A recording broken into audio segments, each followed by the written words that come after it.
Aquí comienza Misterioso Universo en la Red. Enigmas ocultos. Misterios del universo. Leyendas espeluznantes. ¿Te atreves a descubrirlo? Todo esto y mucho más en Misterioso Universo en la Red, presentado por Víctor Pérez.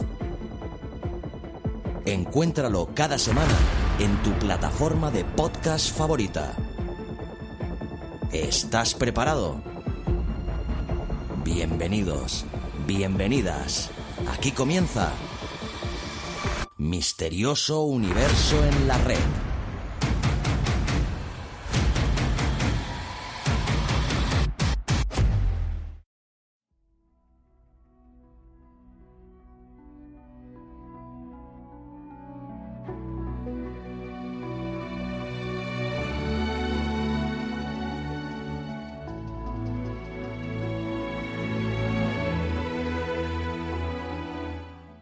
Buenos días, buenas tardes o buenas noches. Bienvenidos una semana más a Misterioso Universo en la Red.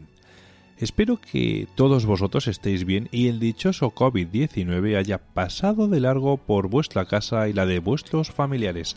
La verdad es que estamos todos un poco nerviosos y expectantes con las noticias que vamos viendo y leyendo, y no es para menos. Hoy vamos a intentar que os distraigáis de todo esto un poco.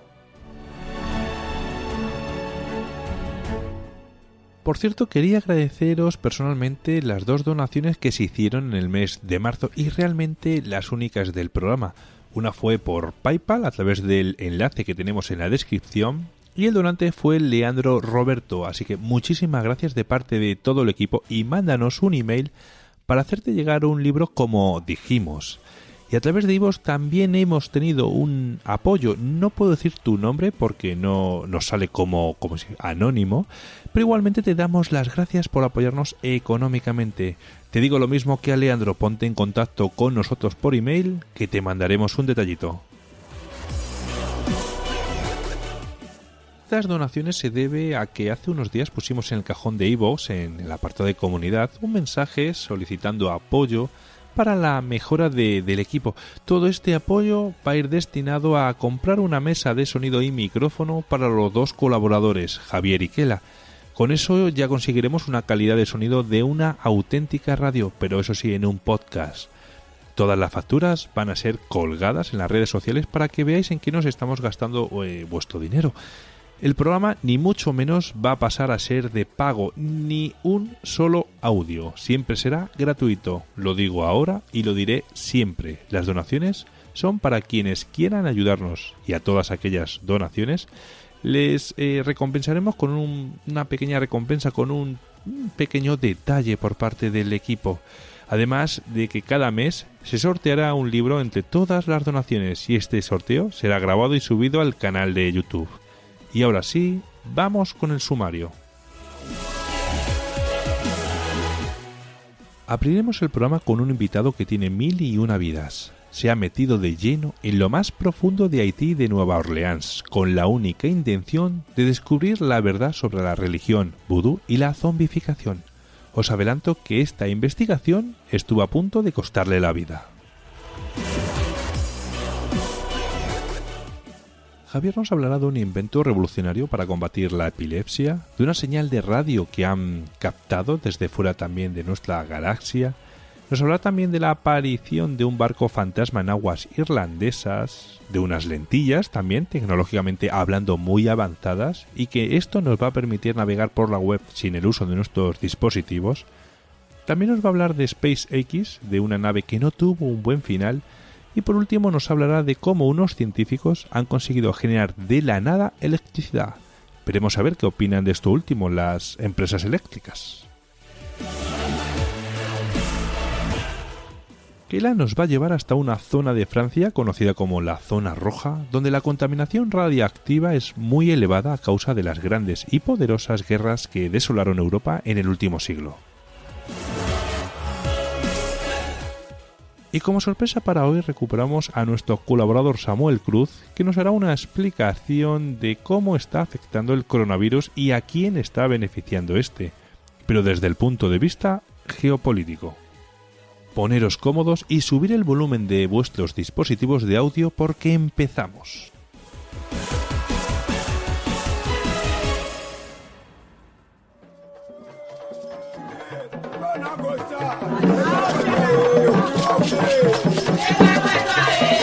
Presente en todos los órdenes de la vida y de la historia de Haití, el vudú es mucho más que un conjunto de creencias espiritistas llegadas de África con los esclavos y de siniestras leyendas populares tan mistificadas por el cine de Hollywood como la de los zombies o muertos vivientes.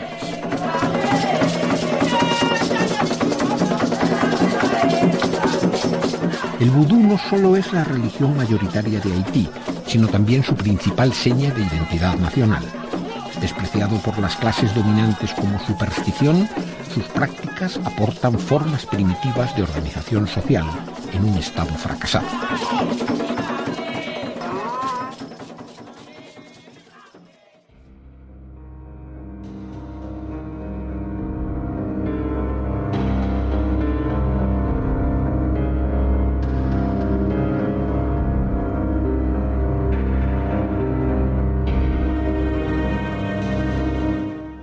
La palabra zombie ha sido alterada por la industria del cine y la televisión de una manera muy comercial. Es obvio que necesitan también vender su producto. Todos o casi todos los zombies de esta industria se crearon por un escape de algún virus mutado creado en laboratorios de vete tú a saber dónde puedan estar situados. Sin embargo, el fenómeno zombie es real y aunque no es por culpa de un virus, su verdadero origen se encuentra dentro de la religión vudú. Y este estado, enfermedad o más bien desgracia es considerado por algunas personas como un castigo. Nuestro invitado ha escrito un libro llamado Zombie, mito y realidad de la religión vudú, de la editorial Arcopress, y su autor es, pues nada más y nada menos que Juan José Revenga. Hola Juanjo, bienvenido a Misterios Universo La Red. Hola Víctor, encantado de estar con vosotros. Bueno, pues Juanjo ha trabajado como corresponsal de prensa en los conflictos bélicos de Nicaragua, El Salvador, Panamá y en la invasión americana de Irak en la época de Saddam Hussein. Has vivido muy de cerca las guerras de Yugoslavia, Armenia, Osetia y la de Chechenia, y además has sido productor y director de documentales para Estados Unidos y Televisión Española. ¿De dónde sacas el valor necesario, Juanjo, para estar ahí tan cerca de la acción y embutido en plena guerra? Simplemente que te guste lo que estás haciendo, que disfrutes lo que estás haciendo y eso, lo que como decía Confucio, búscate un trabajo que te guste, no trabajarás en la vida. Pero bueno, lo importante es tener miedo, porque el miedo es lo que te mantiene vivo, pero hay que superarlo. Cuando llega hay que superarlo y decir, no hay otra opción, hay que hacerlo. Muy bien, y antes de escribir el libro de Zombies, mito y realidad de la religión vudú, ya habías escrito otro libro referente a este tema, se llama Amanecer Zombie, cuyo escenario principal era África, que es un país distinto al que vamos a hablar hoy. Exacto, que Amanecer Zombie lo escribimos hace 15, 18 años, también fue con Almuzara, y sobre eso lo basamos, reescribimos una gran parte y añadimos mucho, porque ahí va en el que de ahora Zombie, mito y realidad de la religión vudú, hay parte de ese libro reescrito y luego hemos añadido más cosas de África, Haití, el Caribe y lo más importante, Luisiana, el vudú en los campos de algodón de Estados Unidos. Y en este país, en África, en tu primer libro, Amanecer Zombie, ¿qué pudiste ver y sentir en ese país africano con respecto a la religión vudú? Hombre, el vudú nació en África y estamos hablando de la religión más antigua del mundo. Una religión con 7.000 años de antigüedad tiene el vudú, contra los 2.000 de la cristiana, la religión cristiana, o los poco más de 1.500 del Islam. El vudú nació allí, 7.000 años engañando a la gente es muy difícil. Tiene que tener algo de verdad para que siga el hombre creyendo en ello, y no que siga creyendo. Es que cada vez hay más adeptos al vudú. El vudú africano es mucho más, parece como más infantil, ¿no? Más simple, porque luego ya cuando se traspasó al Caribe con los esclavos o a el sur de Estados Unidos, ahí lo que llegó fue la religión de los brujos, de los Fon y los Yoruba, las etnias de los brujos más potentes de África, que se mezcló con los indígenas caribes de la zona, que eran caníbales, y la religión católica. Y a eso le añadimos el odio al hombre blanco. Tú imagínate la mezcolanza de dolor, daño que se pudo crear. Solamente un detalle, la independencia de Haití se escribió en la piel de un general francés como pergamino, con una bayoneta como pluma y con sangre como tinta, para que nos hagamos una idea de con qué gente vamos a tratar. Desde luego no querían ver a un blanco por allí, pero vamos, ni en pintura. Exacto, y nunca se lo ha perdonado el hombre blanco, que fue el primer país que abolió la esclavitud, fue Haití, con la revolución, y sigue siendo el país más pobre del mundo. Eso no se lo va a perdonar el hombre blanco, porque las grandes plantaciones del sur de Estados Unidos o de caña del Caribe hicieron las grandes fortunas, los grandes millonarios se hacían porque no había que pagar la mano de obra, era todo gratis. ¿Y eran todos estos esclavos o también eran lo que llamamos hoy zombies? Pues cuando se abolió la esclavitud es cuando llegó el mayor auge del zombie, porque bueno, lo primero, el zombie existe. El zombie al 100% existe, no es el zombie de las películas de George Romero o del Walking Dead. No, el zombie no es el sanguinolento este que va por ahí mordiéndote y arrancándote los brazos. El zombie es el sin voluntad, es el mayor castigo de la religión vudú. Es cuando a alguien le castigas quitándole su cabeza, quitándole su pensamiento, y eso se hace con la tetrodosina, que es el veneno del pez globo. Dicen, bueno, si le queremos dar una explicación científica, dicen, no, es que es el veneno del pez globo que es tan potente que te entra solamente con pisarlo, pasar por encima, te entra en el torrente sanguíneo. Entonces te deja 3, 4, 5 pulsaciones por minuto. Luego te entierran, llega el bocor, el brujo, y te desentierra. Cuando te desentierra el brujo, te despierta con sus cánticos milenarios, pero claro, has estado sin prácticamente riego en el cerebro. El cerebro no recupera. Todo lo que has perdido de riego, esa parte del cerebro queda muerta, con lo cual lo que estás es sin voluntad. Eso es un zombie. Es el mayor castigo de la religión vudú. Y esa es la gente que ha trabajado como esclavos en las plantaciones de caña, en las plantaciones de algodón. Eso es de verdad lo que te puede llevar pues hasta el ver lo más duro de una religión, de un castigo o simplemente de un negocio. ¿Y hay alguna manera de poder dar la libertad eterna, por decirlo de alguna manera, a estos zombies? Los zombies tienen una de las cosas o de las cosas más increíbles es que solamente si por una reacción química al veneno y a todo lo que ha formado el polvo zombie, le pudré, a todo eso solamente si toman sal se mueren instantáneamente. Una reacción química. Pero dices, bueno, ya está, tengo la explicación científica, es la tetrodosina, tal. No. Luego hay muchas cosas que se escapan. Se ha intentado hacer ese polvo solamente con la tetrodosina, sin las alas de murciélago y sin con los corazones de pollo, los ingredientes mágicos y los cantos mágicos que añaden y que teóricamente no sirven para nada, simplemente es para ampliarlo o darle el halo mágico. Se ha intentado hacer con tetrodosina sin todo eso y no funciona. No ha funcionado. Es simplemente un veneno potentísimo. Entonces, fíjate, por ejemplo, el pez globo que en Japón es un manjar, pero es un manjar y tienen que ser unos chefs especiales porque en cuanto se pasen medio milímetro en el corte del veneno, pues matan a las personas. Y siempre hay muertos en los restaurantes japoneses por eso mismo. Y es el pez globo, la tetrodosina, el veneno 100 veces más potente que la cocaína.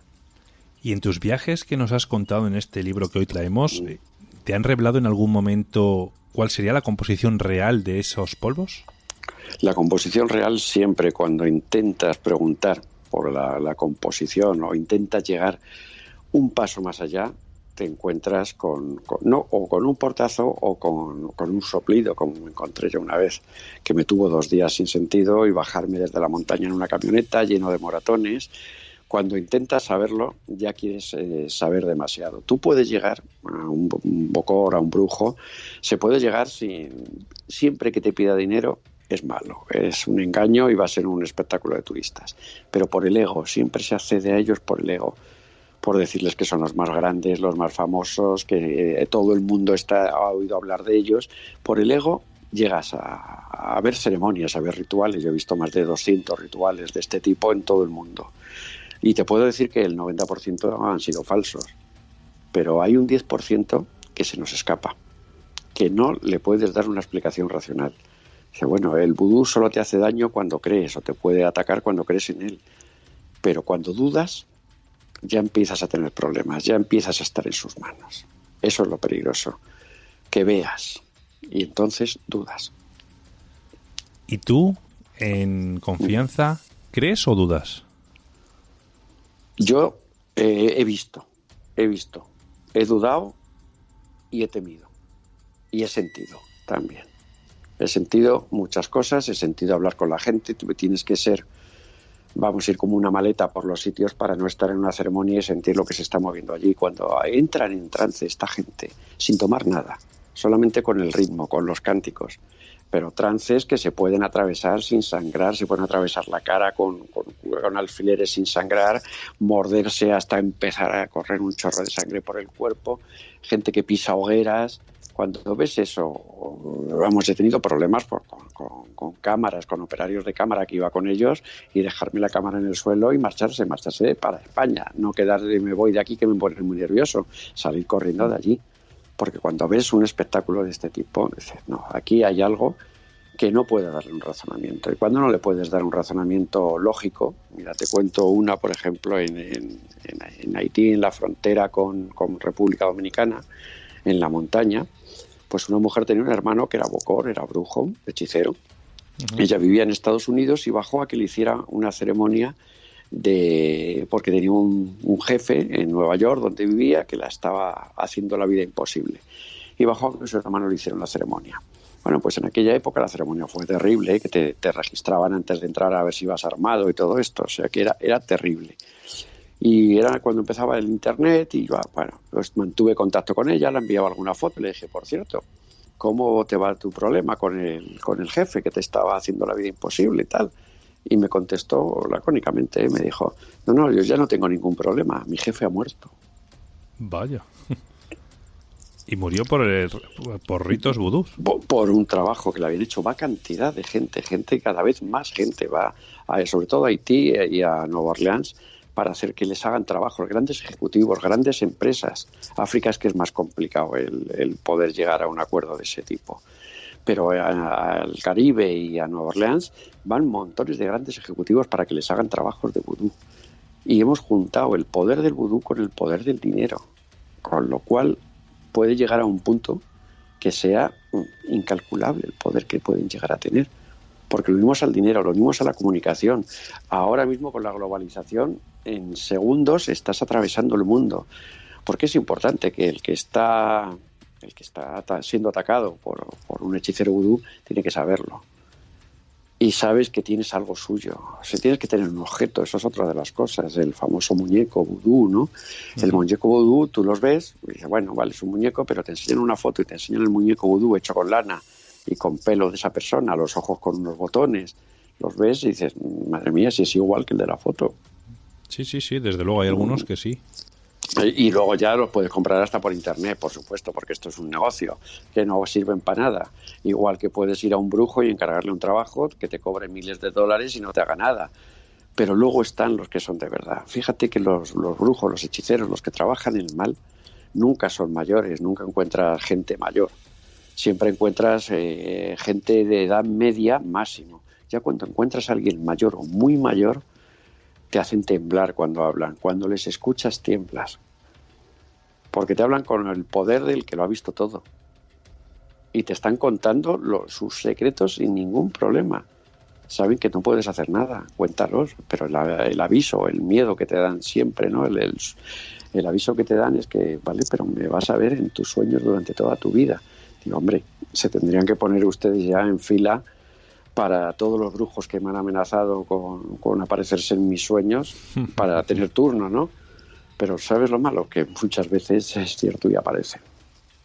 ¿A ti se te han aparecido en tus sueños? Muchas veces.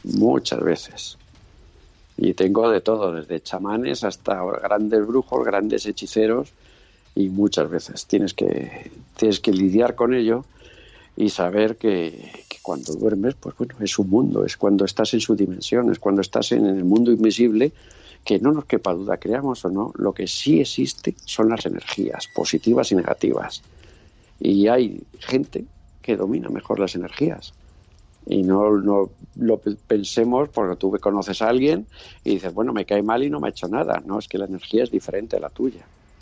Y la energía negativa es el mal, porque entrar a trabajar el bien cuesta, hay que aprenderlo, al curanderismo, al bien, a la luz, cuesta.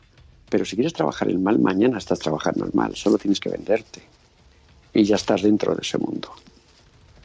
Y desde un punto de vista quizás escéptico, yo podría pensar quizás que eso puede ser quizás una obsesión o tu subconsciente. Sugestión. ¿Sí? Bien, sugestión.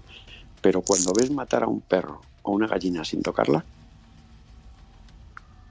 cuando te hace dudar, ya un perro ya es un buen trabajo, un trabajo duro que muy pocos pueden hacer. Y, bueno, por ejemplo, yo he llevado gallinas o he llevado animales. Nunca he llevado... vente esta noche que vas a ver cómo funciona. El poder que tengo. Jamás he llegado allí y me han sacado su animal. No.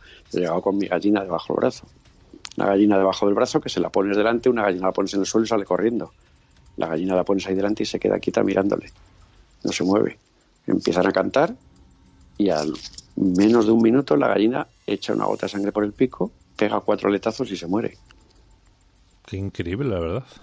Claro, ahí no es sugestión. Eso es lo que me hace a mí dudar también cuando, si creo lo mismo o pienso igual, digo, bueno, yo creo lo que veo, no creo en otra cosa, nada más que en lo que veo. Pero es que he visto muchas cosas. Y después de todas estas cosas que tú has podido ver, luego no has tenido problemas tipo amenazas o gente que te ha perseguido, te ha intentado hacer algo por contar todas estas cosas en tus libros. Muchas veces he tenido de todo. Amenazas las tengo todas. Cuando me dicen, no, ¿ya ha tenido algún problema? Pues todos también. He tenido problemas de hasta sacarme de la carretera. He tenido todo. Pero bueno, si no lo cuentas tú, sobre todo en los libros que he escrito sobre el narcotráfico, La última bala, que fue infiltrado en los carteles mexicanos, o Brigada Criminal, sobre los orígenes de la cloaca del Estado aquí, cuando cuentan las verdades, pues duelen, porque nadie se atreve a contarlas.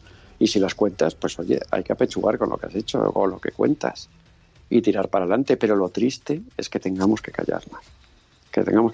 O cuando llegas a una ceremonia vudú o te ofrecen ir a ver a un gran brujo, sabes que puede pasar cualquier cosa.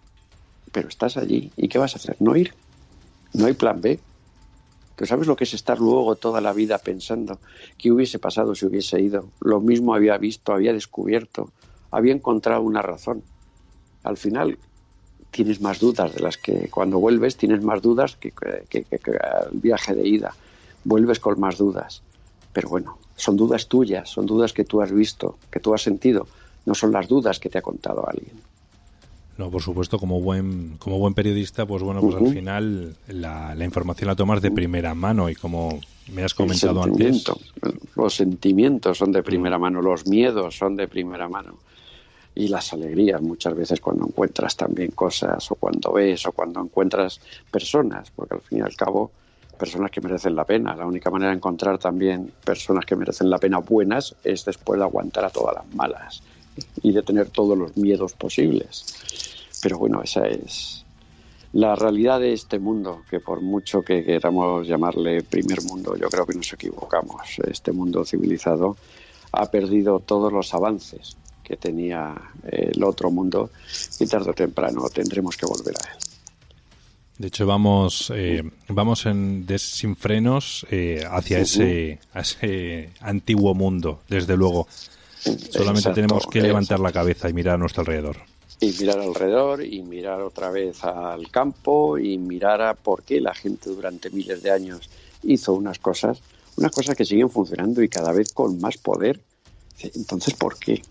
Porque las religiones todas sí, vale, con el miedo, se basan en el miedo. Pero es que esta religión solo existe para el miedo. Muchas veces me dicen, es que hay vudú bueno, hay vudú para los trabajos buenos. Mentira. Yo he visto de todo, en todas partes. El vudú, la fuerza del vudú es que los espíritus oscuros del otro lado puedan actuar en nuestro mundo terrenal, cabalgando a un bokor, a un ungana, a un sacerdote, cabalgándoles, puedan actuar en nuestro mundo terrenal.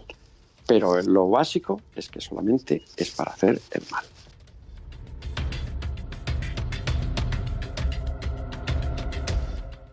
¿Dentro de la religión vudú también podemos encontrar deidades?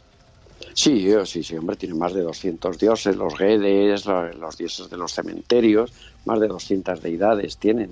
Lo mismo, son sus espíritus, son los que le cabalgan, son los espíritus que les cabalgan. Pero luego también funcionan con espíritus de gente normal o de grandes brujos que vuelven. El humo, cuando utilizan el humo es para abrir el puente al mundo invisible, ¿no? Por eso siempre fuman los grandes puros. Uh-huh. Y siempre están fumando y echando humo, están abriendo el puente, están viendo, están intentando ver a sus dioses o a sus guedes, o sea, están intentando que se comuniquen, se pintan la cara con especies de polvo de talco blanco, se pintan la cara para cuando les cabalgue el espíritu no se equivoque y vaya a cabalgar a otro. Y allí tienes a más de 50 personas en una ceremonia cantando, tocando el tambor, sin tomar nada y con posesiones increíbles, tirándose al suelo. Un hombre, eso fue en Abomey, en Cotonú, al lado de Benin. Pues allí en la capital mundial del vudú era Abomey, en una ceremonia, pues un tipo que era el oficiante, era el que sacrificaba a los animales, pues de repente empezó a mirar para arriba y empezó a sangrar por un ojo, a caerle sangre por el ojo. Entonces vinieron corriendo a taparle el ojo, el hombre tirado en el suelo, el brujo que miraba, claro, ves al brujo, y con una muleta al lado, una mirada. En las fotos del libro tienes las miradas de esta gente, son temibles. Y una muleta, ¿por qué? Porque esta gente siempre está herida, los brujos. Siempre porque pelean un brujo contra otro. A ti te ataca un brujo y tú contratas a otro para que te defienda. Y siempre terminan pues con problemas de vista, de extremidades. Todos tienen alguna tara por eso mismo, por las peleas que tienen entre ellos, entre los propios bocores, los propios brujos. O sea que una pelea entre dos bocores, siempre contratan el trabajo de otro bocor para que les defienda. Exacto. Tú tienes, te están haciendo un trabajo, alguien te está haciendo un trabajo, un daño te está haciendo. Tú contratas a un brujo para que te defienda, a otro bocor para que te defienda. Y lo que hace es atacar al que te está atacando a ti. Y en esas peleas terminan mutilados, tullidos, de todo, pero sin tocarse, ¿eh? Son peleas de brujería. De envíos de maleficios. Sí. ¿Y por qué un propio bocor no se puede defender a sí mismo? Se defiende, pero si el otro tiene más poder. Y a lo mejor es una persona normal a la que está atacando, y la persona normal ha contratado al bocor para que le defienda. Vale, también entendido de un bocor contrata a otro bocor para que le eche una mano. Eso es que, y no todos tienen el mismo poder. Hay algunos pues temibles que ya de más de 70, 80 años los ves y es como si estuvieras hablando con el propio diablo, ¿eh?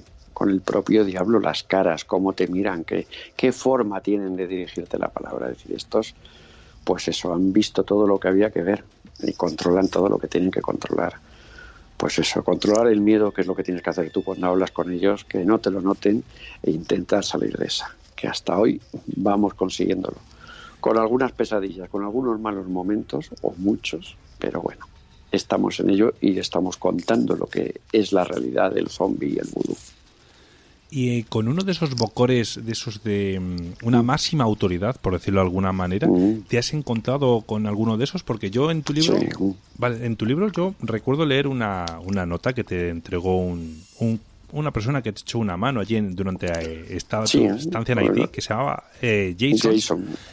Y te invitó a que fueses a visitar a un tal Jesús que hablaba perfectamente español. ¿Este podría ser uno de esos maestros bocor? De los más potentes que he visto, porque cuando llegué allí en plena noche, eso lo vi luego al salir por la mañana, estábamos en un cementerio, la casa estaba al lado de un cementerio con todas las tumbas levantadas.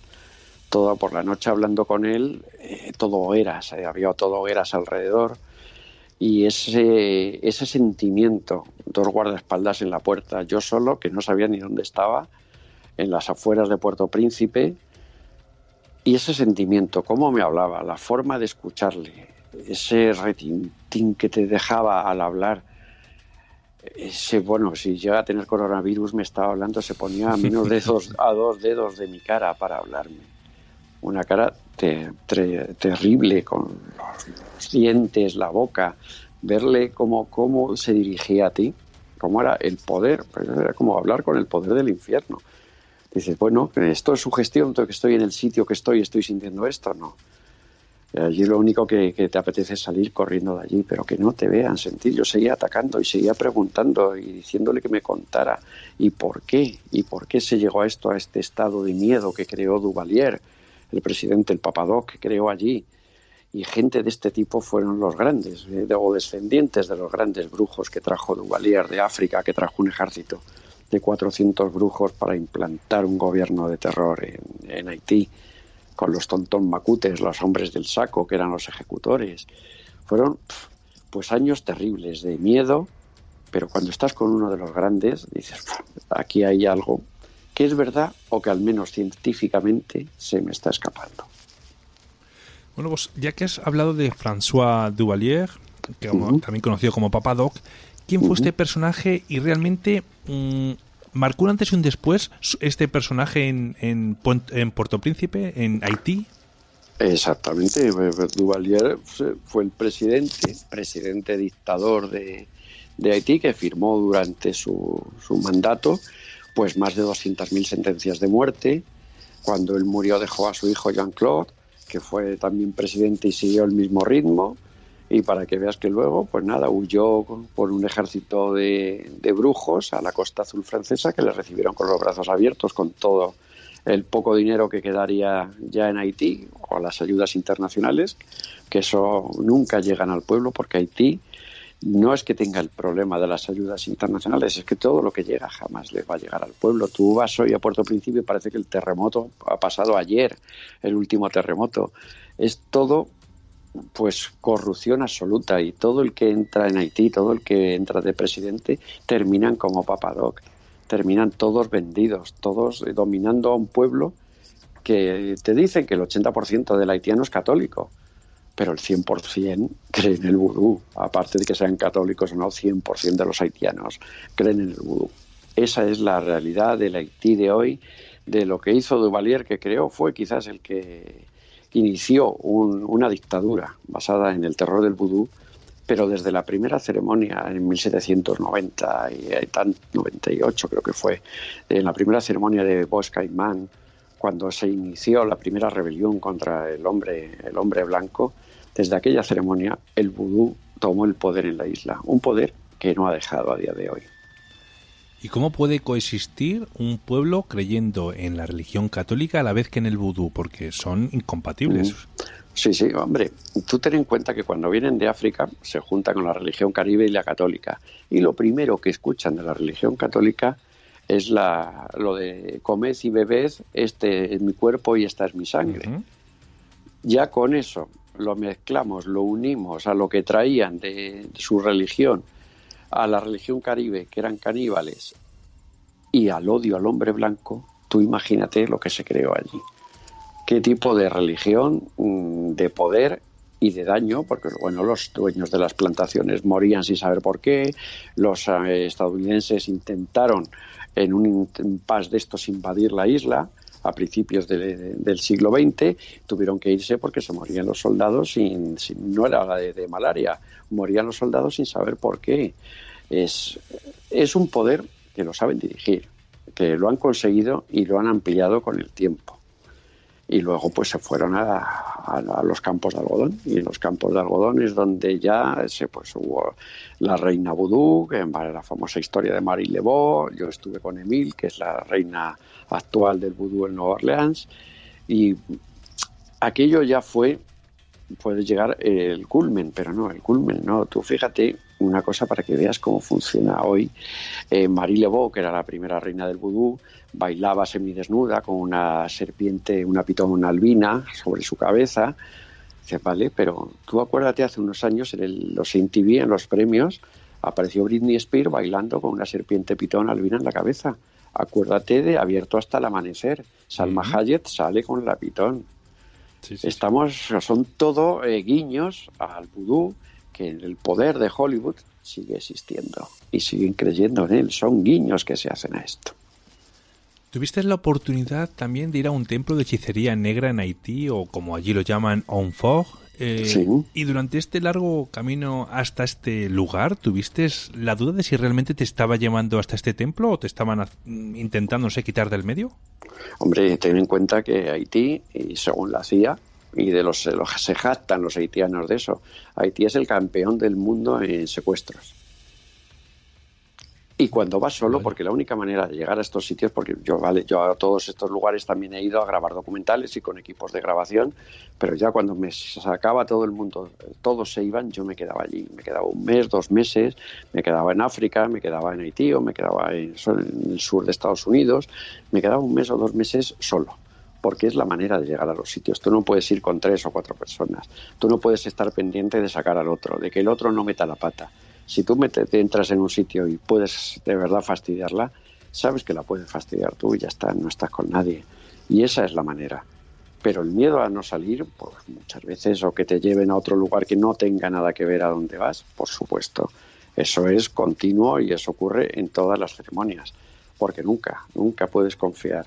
Esta gente, principalmente, el malo, y va en todos los sentidos, el malo, en cuanto al delincuente, el narcotraficante o el brujo, el malo no tiene palabra, jamás cumplirá su palabra.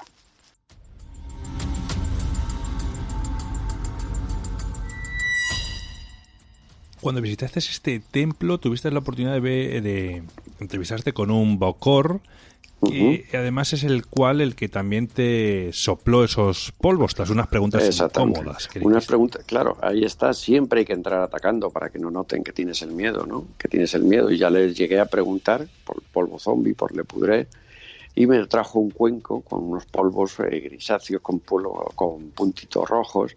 Me dijo, ¿esto es lo que querías tú ver? Digo, sí, exacto. Y ya vamos a la pregunta del $1.000.000. ¿Con qué lo haces?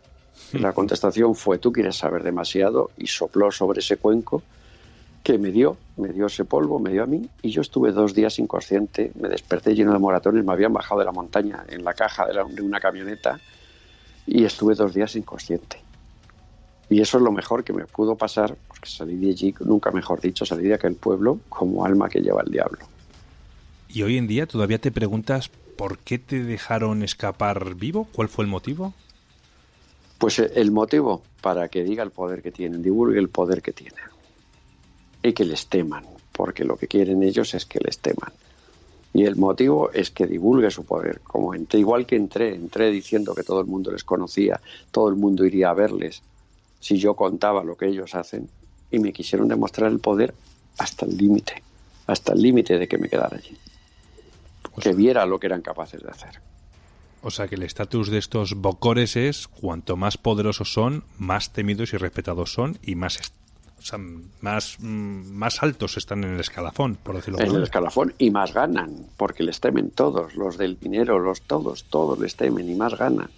Lo que pasa es lo que te digo, que siempre mueren jóvenes, a no ser que lleguen a ser los número 1, y esos son ya temibles. He estado con 2, mínimo 2 de ellos, sí. He estado por un par de ellos que de verdad eran malos. Uno fue Jesús, otro fue Lacroix.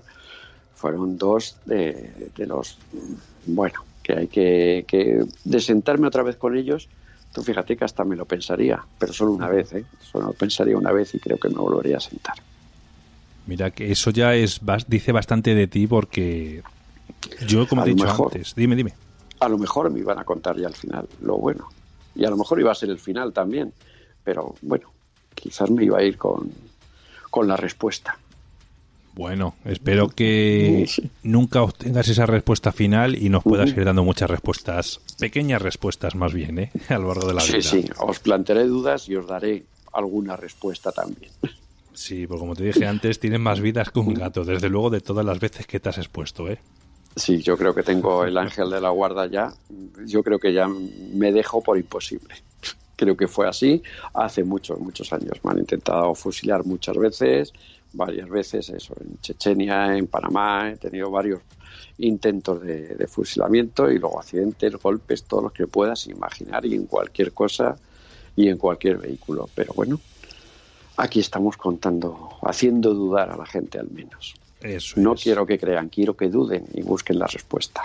Y la respuesta la pueden encontrar en tu libro, sin duda, o parte Esperemos. de ella. Esperemos que lo intenten, al menos. Eso es. De hecho, en tu libro invitas a que si después de leer siguen dudando, es que han leído bien. Exacto. Eso es lo suyo, que se busque la propia conclusión, pero hombre, sobre todo, que sepan que algo hay, que hay muchas cosas, gracias a Dios, a Alá, a Buda o a quien sea, que no nos pueden dar una explicación científica de ella. ¿Y el vudú hoy en día, dónde tiene realmente más fuerza? ¿En el continente africano o en el continente americano? El continente americano, sin duda. El continente africano sigue siendo el mismo vudú, prácticamente puedes ver las mismas ceremonias o los mismos rituales que hace 5 o 6 mil años, pero en Estados Unidos te está variando, ten en cuenta, o en el Caribe, ten en cuenta que estamos entrando con el poder, estamos entrando también con el dinero, con la globalización, estamos avanzando. Por eso hoy por hoy y la gente quiere que los trabajos se hagan allí. En África es que es más complicado, puede salir sin cabeza porque le sienten mal a una persona algo, es que es otro mundo, es mucho más difícil. Hay que tener mucha más mano izquierda. Desde luego. Oye, en estos rituales te hablaron de los engungus. ¿Qué son los engungus?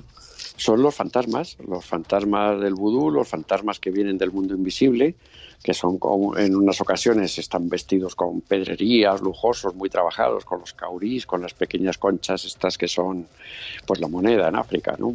Durante siglos ha sido la moneda, las conchas estas, y en otros casos los engungus son pues conos de paja enormes de 2 metros que van dando vueltas, y si tocan a la gente se lo pueden llevar al mundo invisible. Por eso te digo que es un mundo más infantil, no es un vudú más infantil. Se los llevarían al mundo invisible, pero la gente corre cuando estos bailan a su alrededor o se mueven para que no les toque. Corren, lo temen de verdad. También visitaste en Estados Unidos Nueva Orleans y allí conociste a la hija de una persona muy conocida en la religión vudú, que su madre es Marie Laveau. No, Emile es la actual reina del vudú, porque Marie Laveau tuvo 15 hijos. Pero como te digo, todo el que hace el mal lo paga. Nunca vio crecer a ninguno, murieron todos antes de la adolescencia. Y esta Emile es la que ha tomado el nuevo poder del vudú y es la nueva reina. Cuando le digo, tú eres la reina del vudú aquí, dice, no es que sea la reina, pero todos hacen aquí lo que yo digo. Bueno. Y esa fue la que me llevó a la tumba de Marie Laveau. Me tuvo allí una noche en la tumba de Marie Laveau, en el cementerio de San Luis. Y bueno, durante la noche puedo decir que llegué a pasar miedo, pero el miedo lo pasé a la mañana siguiente cuando volví, y de día en aquel cementerio que no había un alma.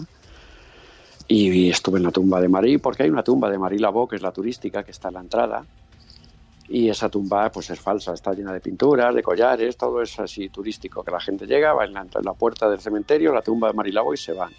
La tumba está oculta para que nadie sepa dónde descansa el alma de esta mujer, que dicen que cuando tenía ya casi 80 años en una ceremonia, de repente salió una nube de polvo y apareció Marie Laveau con 30 años.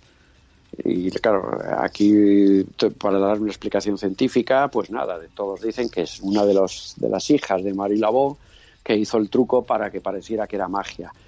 Y hombre, no, quedamos que todos los hijos habían muerto. Y no hay explicación científica muchas veces, y no la busquemos porque llegamos a las tonterías muchas veces. O sea que en este caso, por ejemplo, la ciencia no se ha volcado a dar ningún tipo de explicación a este fenómeno. La ciencia te intenta dar la explicación, pues por ejemplo, como sugestión, como los miedos, pero no se paran nunca a estar allí en una ceremonia presentes o en 100 ceremonias presentes y ver lo que ocurre. Cuando ves eso, entonces plantéate dar una explicación científica. Y muchas veces la ciencia termina diciendo, es que es imposible, y ya está. Es lo que te termina diciendo en muchas ocasiones cuando no hay otra explicación. Y eso ocurre con demasiada frecuencia. Pues es una pena, la verdad. Sí, eso es querer darle explicación a lo que no lo tiene. Pero tampoco se van a cambiar los libros de historia, ni se va a admitir cosas que solamente se podrían explicar si creyéramos que hay algo más además de nosotros, o ha habido otros mundos, otras civilizaciones, porque es muy triste decir que la Tierra tiene 5.000 millones de años y los únicos habitantes inteligentes hemos sido nosotros. Qué poco inteligentes somos, ¿no? Sería demasiado egoísta. Pues sí, desde luego. Hablaste antes de los Tonton Macoute. Estos eran una especie, eran una policía muy sanguinaria y eran conocidos como los hombres del saco. ¿Hicieron algo el pueblo haitiano cuando se consiguió la libertad Hombre, los tontons macuts eran lo peor, era la policía privada de Duvalier, y les llamaban así los hombres del saco porque te aparecían en tu casa por la noche y te llevaban y no volvían a verte, y no se te volvía a ver. No volvías a aparecer, no volvías a verte vivo. Y los tontons macut, pues bueno, cuando al final, cuando en el impasse que hubo en el final entre Jean-Claude Duvalier, las pseudodemocracias que tuvieron, sacrificaron a montones de tontons macut, tuvieron que huir a la montaña, pero eso fueron los problemas de lo de siempre, las envidias, los odios, las rencillas. Y en cuanto les das un poco de poder o libertad, empiezan los crímenes, pero entre etnias propias, entre familias. Es que es un país muy violento. Haití es uno de los países más violentos del mundo. La gente es de las más violentas del mundo. Cuando hablas con ellos, cuando los ves, dices, no te encajan como gente normal. No tienen la bondad del africano, que el africano, al fin y al cabo, contra menos trato ha tenido con el blanco, más amable es contigo, ¿no? Contra menos porque siempre que tienen tratos con el blanco es para que les quite, nunca es para que les dé, ¿no? Pero el haitiano no, el haitiano desde el primer momento es muy duro, un tipo muy duro. Pero es normal, al fin y al cabo también... Lo que se han sufrido, hombre, tú ten en cuenta que salieron más de 50 millones de esclavos, se sacaron de África, no llegaron vivos más de 25 al Caribe. Por eso mismo. Los otros morían en el camino. ¿Y quién los transportaba? ¿Quién los transportaba? Pues hombre, cuenta la leyenda negra que eran los españoles los que los transportaban a sus plantaciones del Caribe, pero los mayores transportistas de esclavos fueron portugueses, ingleses y franceses, los que más esclavos movieron en toda la historia. Lo que pasa es que los ingleses tienen muy bien saber manejar todas las prensas, y toda la leyenda negra cuenta que eran nosotros los que los llevábamos a trabajar. Sí llevamos esclavos, por supuesto, también los españoles tuvieron su comercio de esclavos, pero portugueses, ingleses y franceses fueron los mayores traficantes, porque cazadores eran los tuareg. Los tuareg eran los cazadores de esclavos, los únicos que podían moverse más rápido en la selva o en las sabanas que los propios nativos para poder cazarlos, porque los tuareg han cazado esclavos desde el tiempo de los faraones, desde las pirámides.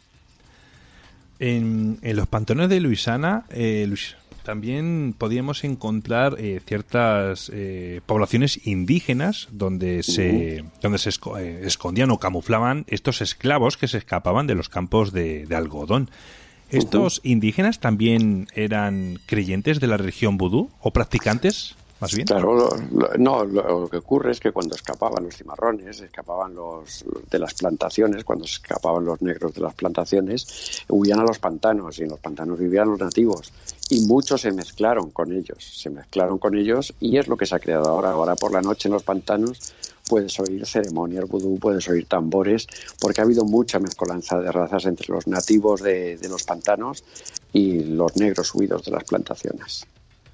Pues muchísimas gracias por compartir la experiencia de tus viajes por el mágico mundo de la región vudú, y si la audiencia quisiera saber cómo acaba este viaje y enterarse de más experiencias que hoy no las hemos tratado, la verdad, solo tienen que hacerse con un ejemplar de este magnífico libro titulado Zombie, mito y realidad de la región vudú, de la editorial Arco Press, y su autor, como bien habéis escuchado antes, es Juan José Revenga. Juanjo, si nuestros oyentes quisieran ponerse en contacto contigo, ¿cómo podríamos hacerlo? Pues a través de mi blog, que es lo más fácil, o es redes sociales, por todas las cosas que tengo por detrás, pues no estoy en ellas, pero en mi blog, Juanjo Revenga, blogspot.com. Muy bien, bueno, pues estaremos pendientes de tus trabajos y me gustaría tenerte de vuelta en el programa para otros libros que has escrito, si fuera posible, Juanjo. Sí, no hay ningún problema. Cuando tú quieras hablaremos de civilizaciones bajo tierra, o de La Última Bala, o de lo que estimes oportuno. Perfecto, Juanjo. Pues sin ningún problema. Encantado de estar contigo. Venga, pues muchísimas gracias, Juanjo. Un placer. A ti siempre. Adiós. Hasta luego.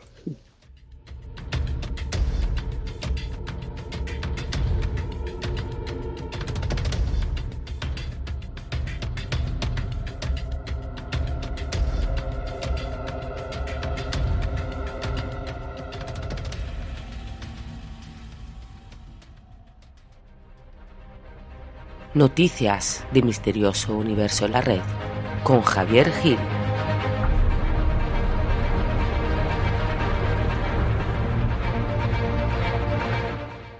Ahora tocan las noticias del misterio, como ya nos anunció Valeria hace unos instantes, y vamos a ver cuáles serán esas noticias de las que Javier nos hablará hoy. Hola Javier, bienvenido al programa de nuevo. Hola, muy buenas, Víctor. Encantado de estar aquí otra semana más.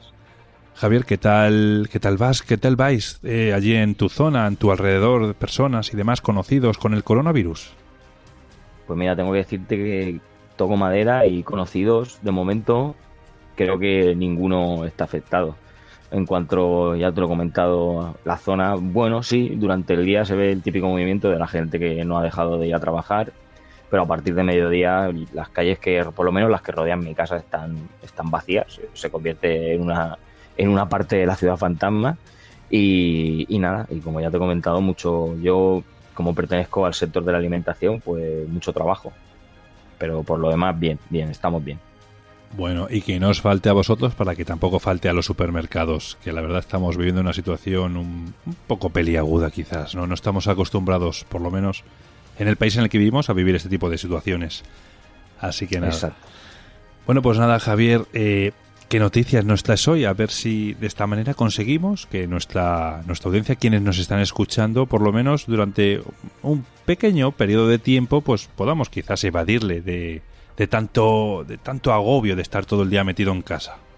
Sí, de esta sobreinformación de coronavirus que tenemos. Sí, demasiado. Cuéntanos, Javier. Pues mira, vamos a hablar de una señal de radio extragaláctica que se ha detectado hace poco tiempo y que tiene un patrón, que es la primera vez que pasa en toda la historia, y vamos a hablar un poquito de ella y de lo que se sabe. También voy a hablar de una noticia que leí hace poco que se llama electricidad de la nada, y suena así, la natural. Directamente con unas bacterias y una especie de nanocables de proteínas han conseguido generar electricidad de la nada, y es algo que seguramente nos vendrá muy bien de aquí al futuro. También voy a hablar de una nueva tecnología creada en España por españoles contra la epilepsia. También te hablaré, igual que hace poco hablamos de la tecnología del Starliner, de este modelo de avión que rivaliza, ¿no?, con SpaceX a la hora de lanzar estos satélites y todo este tipo de cosas. Pues resulta que SpaceX de vez en cuando también se pega un batacazo y también falla. Vamos a hablar un poquito del incidente que han tenido. También voy a hablarte de un barco fantasma que ha aparecido en Irlanda y un poquito de la historia que tiene por detrás, porque también hay algunos temas que todavía no han quedado muy claros. Y por último te voy a hablar de la web en la retina, que sí, como todo el mundo se imaginará solamente en el enunciado, hablamos de esas lentillas de realidad aumentada que ya empiezan a ser realidad y a lo mejor dentro de poco ya las tenemos con nosotros. Muy bien, bueno, pues empezamos con la primera de las noticias, que habla de la señal de radio extragaláctica. ¿Desde dónde exactamente, Javier, se ha captado esta señal? Pues mira, esta señal de radio extragaláctica, que luego realmente son ráfagas rápidas de radio extragalácticas, es porque vienen desde fuera de nuestra Vía Láctea. Se han repetido de forma constante en un patrón determinado que, como te digo, este fenómeno no había sido observado con anterioridad y está manifestándose de una forma concreta, y por ello los científicos están muy confusos sobre lo que lo ha podido originar. Como obviamente te imaginarás tú, Víctor, y todos nuestros oyentes, estas teorías son múltiples y van a seguir creciendo hasta que se pueda determinar en realidad el origen, que ya te digo que va a ser difícil de comprobar. Y aunque nos parezca ciencia ficción, sí que es verdad, y cuando digo ciencia ficción me refiero a la teoría, ¿no?, de que una civilización extraterrestre haya enviado esta señal, es una de las que está entre todas las posibilidades que se barajan. Esta señal se repite en un ciclo de 16 días antes de desaparecer completamente para volver a aparecer de nuevo y repetir su patrón. Durante 4 días se manifiesta cada hora de manera intensa y luego permanece oculta durante unos 12 días para volver a repetir ese patrón de nuevo. Es esta regularidad de dicho patrón lo que ha llevado a muchos a pensar que podría no ser un fenómeno natural, según reportó la revista Independent en el estudio. La señal ha sido captada por el CHIME, que es el Canadian Hydrogen Intensity Mapping Experiment, o sea, el mapeo experimental de hidrógeno de alta intensidad de Canadá. Y se estima que procede de los bordes de una galaxia en espiral situada a unos, agárrate, 500 millones de años luz. Recomiendo no pensar siquiera en qué distancia es esa si la traducimos, porque es extremadamente lejos. Así que se cree que esta señal podría estar distorsionada por un agujero negro, a juzgar por objetos que previamente han sido detectados con similares características. Sobre esta serie de ráfagas, que además tiene un nombre harto complicado, son FRB 80916.J0158+65, que es como lo han llamado de momento los expertos, se puede leer en este estudio, en el cual se habla por primera vez del descubrimiento, y también se afirma que se va a seguir estudiando y buscando señales similares para intentar comprender el origen. Y como vuelvo a decir, si lo que estamos esperando es que los alienígenas se comuniquen con nosotros, quizás tengamos que seguir esperando por lo menos un tiempo. Hace poco el periodista y activista Edward Snowden abría ciertos hilos, ¿no?, cuando se le preguntaba sobre estos asuntos, sobre cómo la posibilidad de que entidades como la CIA o la NSA, incluso el ejército, ocultaran posibles comunicaciones con especies de fuera de la Tierra. Y él dijo, y prometió, obviamente, creo que si fuera lo contrario tampoco nos lo diría, que hoy en día no tiene información al respecto, y que la gente y los canales que él maneja con cierta influencia, a los que puede consultar, no le dan ninguna pista. Así es que de momento digamos que la guerra de los mundos va a tener que esperar un poco más.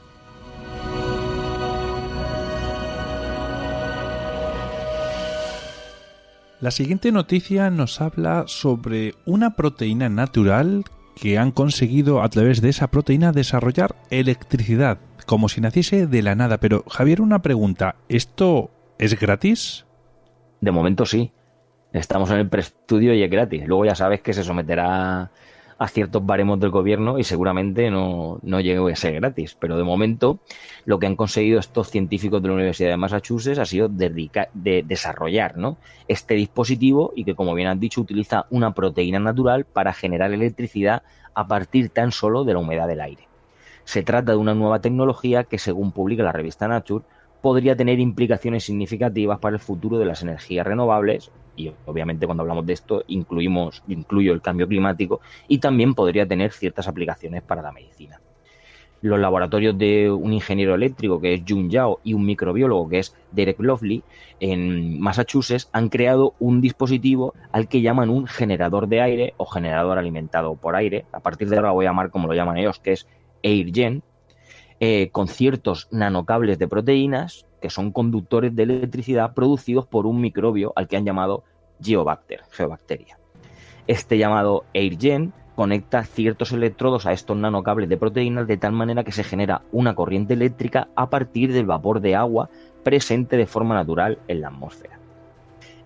Lo que ha avanzado este Lovely es que en materiales electrónicos basados en biología sostenible durante 3 décadas han estado intentando perfeccionar este tipo de material. Y como él bien ha dicho, y cito textualmente, es la aplicación más sorprendente y emocionante basada en nanocables de proteínas hasta ahora. La nueva tecnología desarrollada en este laboratorio, en el laboratorio de Yao, es no contaminante, renovable y hoy en día, haciendo referencia a lo que me has preguntado, de muy bajo costo. Incluso puede generar esta energía en lugares con una humedad extremadamente baja. Y te lo digo porque lo han probado incluso en el desierto del Sáhara y funciona. Tiene, obviamente, ventajas significativas sobre otras formas de energía renovable como la solar y la eólica. Y según asegura este Lovely, a diferencia de estas otras fuentes de energía renovable, este AirGen no requiere luz solar o viento e incluso funcionaría en interiores. Los investigadores explican que el dispositivo solo requiere una película delgada de estos nanocables de proteínas que tendrían menos de 10 micras de espesor. La parte inferior de esta película estaría descansando sobre un electrodo, mientras que otro electrodo más pequeño que cubre solo una parte de la película de nanocables se encontraría en la parte superior. Esta película absorbe el vapor del agua de la atmósfera y una combinación de la conductividad eléctrica y la química de la superficie de estos nanocables de proteínas, junto con unos pequeños poros finos que hay entre esos nanocables, establece ciertas condiciones que generan una corriente eléctrica entre esos dos electrodos. Los investigadores dicen que la generación actual de estos dispositivos, de los dispositivos AirGen, puede alimentar pequeños dispositivos eléctricos y esperan llevarlo a la invención a escala comercial pronto. Los próximos pasos que planean incluyen el desarrollo de un pequeño parche llamado también AirGen, un parche de este tipo de generadores de aire que podría alimentar dispositivos portátiles electrónicos como monitores de salud y estado físico de los que hay en los hospitales, y relojes inteligentes que haría que elimináramos ese requisito de baterías tradicionales. Y también esperan desarrollar este AirGen para aplicar a los teléfonos móviles para eliminar esa pesada hoy en día carga que tenemos que hacerle todos los días. El objetivo final, según dicen ellos mismos, sería hacer este sistema a gran escala. Porque, por ejemplo, una de las aplicaciones que le quieren dar es que esta tecnología podría incorporarse a la pintura de la pared y que podría ayudar a alimentar toda una casa simplemente porque va incorporado en la pintura por la que pintamos normalmente nuestra casa. Y también se podría desarrollar generadores autónomos alimentados por aire que suministren electricidad de red. Una vez que lleguemos a una escala industrial para la producción de este alambre, ellos mismos esperan que se pueda hacer grandes sistemas que contribuyan de manera importante a la producción de energía sostenible. Y continuando con el avance de estas capacidades biológicas prácticas de esa geobacteria que te he comentado, el laboratorio de Lovely desarrolló recientemente una nueva cepa de microbiana de este tipo de microbios para producir estos nanocables de proteínas de una forma muy rápida y económica. El descubrimiento del AirGen refleja lo que ellos han llamado una colaboración interdisciplinaria inusual hasta hoy en día. Lovely, que fue el que descubrió el microbio, esta geobacteria, lo descubrió en el lodo del río Potomac hace alrededor de más de 30 años. Más adelante, su laboratorio descubrió esa capacidad para producir nanocables de proteínas conductores de electricidad. Antes de llegar a Massachusetts, Yao, el otro científico, había trabajado durante muchos años en la Universidad de Harvard, donde diseñaba dispositivos electrónicos con nanocables de silicio. Así que ellos mismos se unieron para ver si podían fabricar dispositivos electrónicos útiles con estos nanocables de proteínas cosechados por esta geobacteria. Otro estudiante del laboratorio de Yao, Xiaomen Liu, estaba desarrollando ciertos dispositivos de sensores cuando él mismo notó algo inesperado. Y es que veía que cuando los nanocables se ponían en contacto con los electrodos de una manera específica, estos dispositivos generaban una corriente. Así que descubrieron que esa exposición a la humedad atmosférica era esencial y que los nanocables de proteínas absorbían agua, produciendo un voltaje en dicho dispositivo.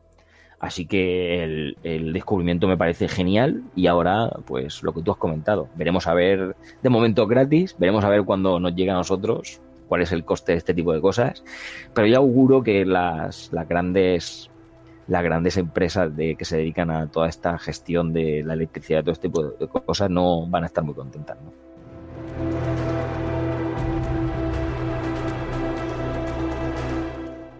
En la próxima noticia nos vas a hablar sobre una nueva tecnología que han encontrado para luchar contra la epilepsia. Además, es producto Made in Spain. Cuéntanos, Javier. Pues sí. Como bien has dicho, es tecnología Made in Spain, ¿no? Es un sofisticado dispositivo tecnológico diseñado aquí en España y que hoy en día se abre camino en el mundo entero como una terapia alternativa contra los casos de epilepsia, además de los más complicados, digamos que son aquellos que no responden a esos tratamientos farmacológicos, ¿no? Es el primero en un campo en el de la estimulación craneal no invasiva de alta definición que se plantea como terapia cerebral personalizada y que en el futuro se va a poder utilizar para el diagnóstico y el tratamiento de enfermedades neuronales o trastornos cognitivos. Tras superar varias fases experimentales, la empresa española Neutronix cuenta ya con la autorización de la Administración de Medicamentos de Estados Unidos para realizar un ensayo clínico con 140 pacientes y demostrar la eficacia de esta nueva tecnología para reducir las crisis epilépticas.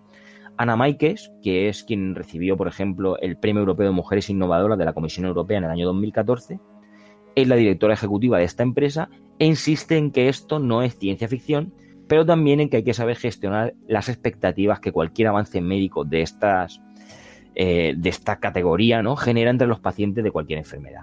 El mensaje, según como te he comentado, incide Máiquez en una entrevista que hizo a la agencia EFE, es que un equipo de científicos e innovadores está desarrollando estas nuevas tecnologías para ayudar a pacientes con enfermedades neurológicas, pero que esas tecnologías tienen que pasar por el mismo escrutinio que cualquier fármaco antes de que las agencias reguladoras comprueben su eficacia y lo aprueben. Digamos que esta tecnología consiste en una especie de gorro capaz de inyectar a través de electrodos muy pequeños corrientes eléctricas en el cerebro. Es un sistema que, según Ana Máiquez define, como una estimulación neuronal no invasiva y que en los próximos años, si no pasa nada, podría consolidarse como una nueva terapia contra determinadas enfermedades.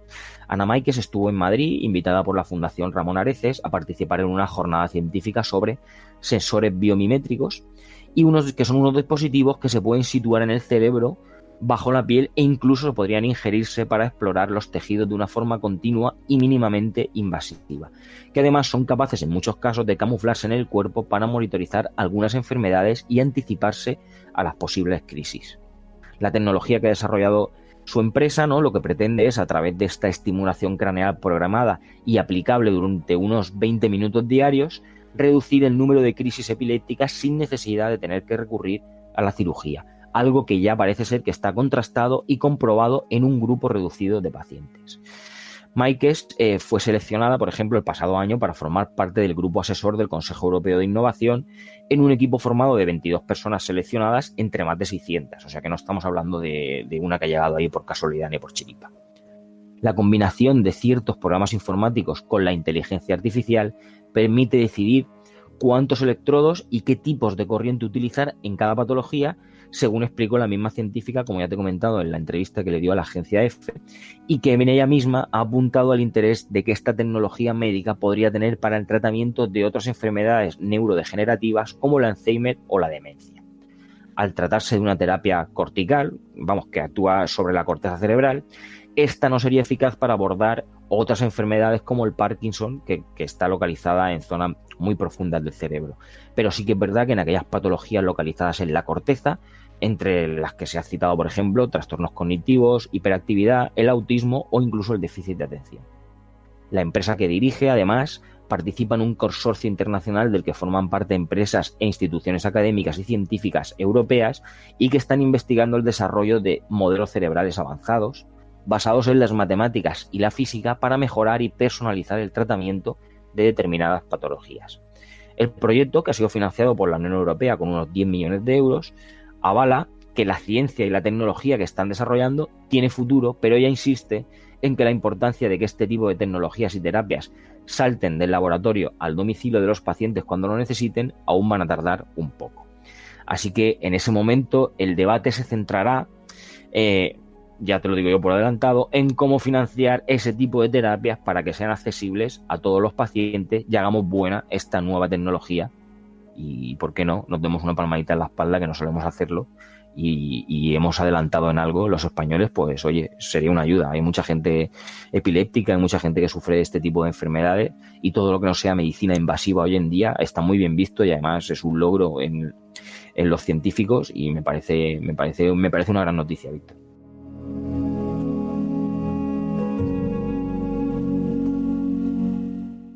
Ahora toca una noticia en la que vas a hablar de SpaceX y que por lo visto también tiene fallas. ¿En qué ha fallado SpaceX? ¿Qué ha pasado, Javier? Pues mira, como bien sabemos, SpaceX últimamente ha puesto, por ejemplo, en órbita 60 nuevos satélites, estos llamados Starlink, por la que ya me parece que son la friolera de 300 los que está manejando. Sin embargo, el lanzamiento de hace unos pocos días nos volvió a dejar con esa sensación agridulce después de que la primera etapa del cohete fracasara en su intento de aterrizar sobre la barcaza, una barcaza autónoma que tienen, que además tiene un nombre muy curioso que es Of Course I Still Loving You, o sea, por supuesto que te sigo queriendo.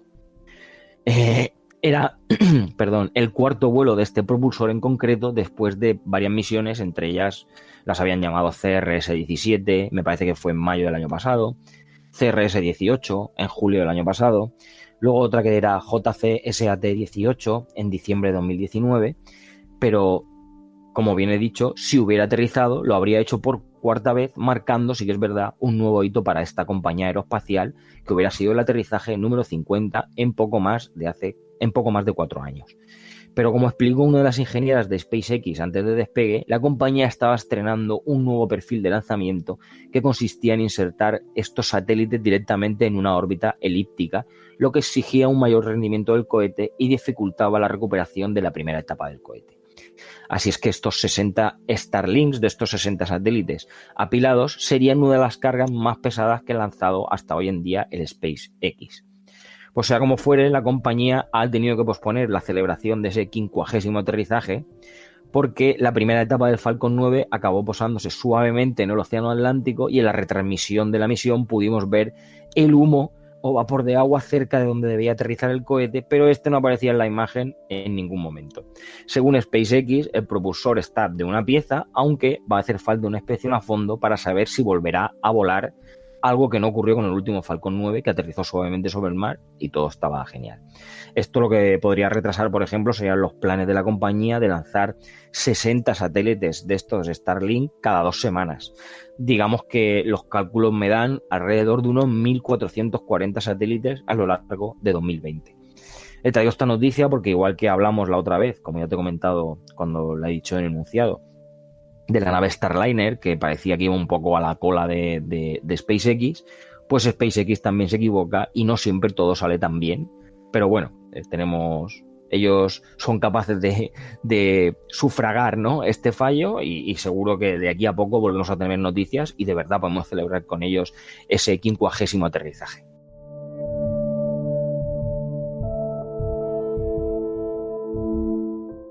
En la próxima noticia nos vas a hablar sobre un barco fantasma que ha aparecido en Irlanda. ¿De qué barco se trata, Javier? Pues sí, mira, según informó la BBC, el barco ha sido identificado como Alta.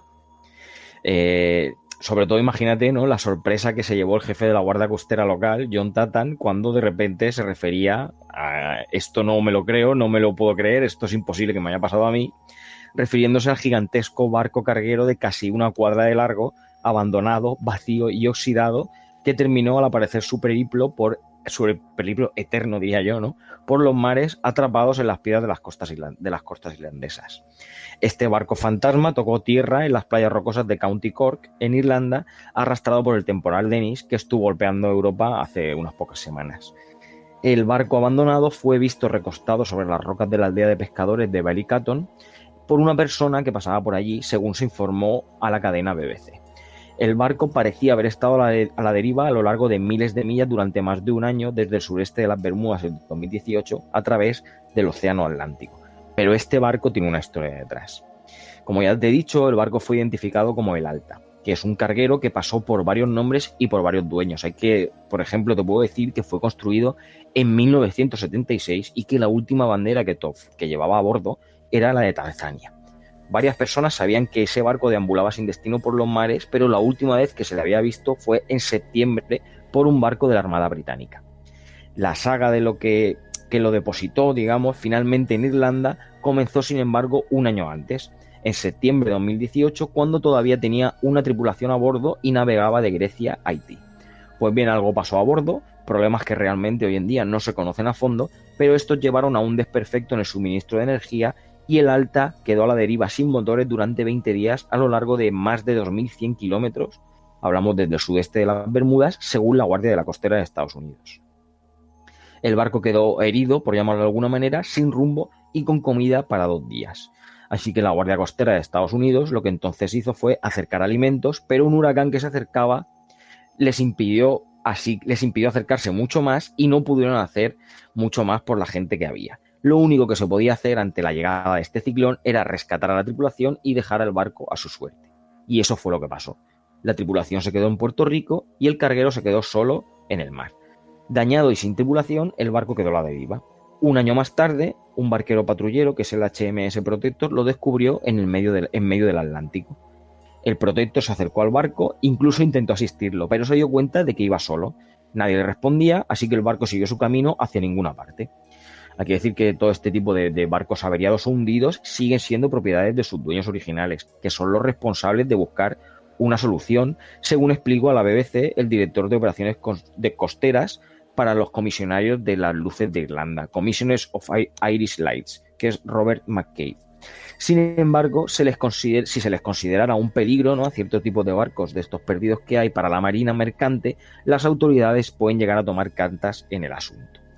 Según dijo McCabe, no es común que un barco navegue a la deriva durante más de 18 meses y el hecho de que haya sido visto solo una vez desde octubre de 2018 indica lo vasto que es el océano. Por ahora sí que es verdad que el barco parece que no representa ningún peligro ambiental porque hoy en día no registra pérdidas de combustible ni de ninguna otra sustancia. Las autoridades irlandesas van a decidir ahora qué van a hacer pero parece ser que rescatarlo no es una opción solo por el coste que conlleva. Pero con todo lo que te he contado, la historia del barco todavía no está bien clara, ¿no? Porque realmente hoy en día no se sabe quiénes eran sus dueños originales y tampoco se sabe cuál era esa carga que llevaba cuando quedó a la deriva. Así que son preguntas que hoy en día todavía quedan sin contestar, a las que estaría atento por si un día tenemos algún misterio nuevo que contar sobre este barco, sobre el Alta, aparecido ahora en las costas irlandesas.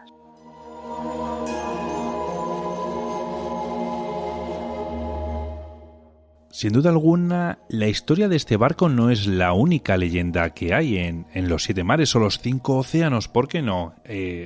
Está plagado siempre, suele haber, muchos barcos errantes, ¿no, Javier? Muchísimos. De hecho, no hace mucho me parece que salió algún informe en el que contaba que eran cientos, pero claro, ya nos lo ha dicho el propio de la Guardia Costera, ¿no? El océano y los mares son tan inmensos que a lo mejor igual en 2 años, como ha ocurrido lo han visto 2 veces o se pegan décadas sin verlos. Es lo que tiene el mar. Desde luego, la gran mayoría de este tipo de barcos no tienen nada que ver con el fenómeno paranormal. Son reales y se pueden tocar perfectamente, no aparecen ni desaparecen, sin más. Bueno, pues vamos con la siguiente y última noticia y nos vas a hablar de un invento muy innovador, o al menos para mí me lo parece, y bueno, es un tema que suele gustar mucho a nuestra audiencia, que es lo tecnológico. Nos vas a hablar de Internet a través de la retina de nuestros ojos. ¿Cómo? ¿Mediante algún tipo de lentilla o cómo será el sistema, Javier? Efectivamente, hablamos de lentillas, Víctor. Una empresa tecnológica de Saratoga, de California, que se llama Mojovision, ha desarrollado unas lentes de contacto, unas lentillas, que superponen información gráfica a lo que mira el usuario a través de ellas. Una pantalla inteligente del tamaño de un grano de arena proyecta imágenes en la retina con información transmitida vía Internet. Los usuarios de estas lentes podrán estar leyendo información personal, confidencial o recibiendo el horario, por ejemplo, del próximo autobús sin distraerse demasiado del entorno. Estas lentes de contacto transmiten los mensajes gráficos o escritos hechos con trazos y líneas luminosas muy sutiles que son fácilmente diferenciados y no se interponen a la visión natural. La pieza central de estas lentes es una diminuta pantalla hexagonal situada frente a la pupila, de modo que proyecta y enfoca su luz hacia un área de la retina llamada fóvea en la parte superior del ojo. Esta pantalla es tan pequeña y está tan cerca que el ojo apenas puede percibirla. Estas lentes incorporan una serie de avances, como ya te he dicho, una pantalla dinámica muy pequeña y muy densa, un sensor de imagen ultra eficiente, una radio inalámbrica personalizada y sensores de movimiento para el seguimiento ocular y la estabilización de la imagen. Esto es lo que dijo Drew Perkins, que es el CEO de la empresa que lo ha creado, que como te he comentado es Mojovision. Hablando de esta pequeña pantalla hexagonal de los lentes, comparada con granos de arena, ¿no? Con 14.000 píxeles por pulgada, ofrece una densidad de puntos luminosos, por ejemplo, 300 veces mayor que la de las pantallas actuales de los teléfonos inteligentes.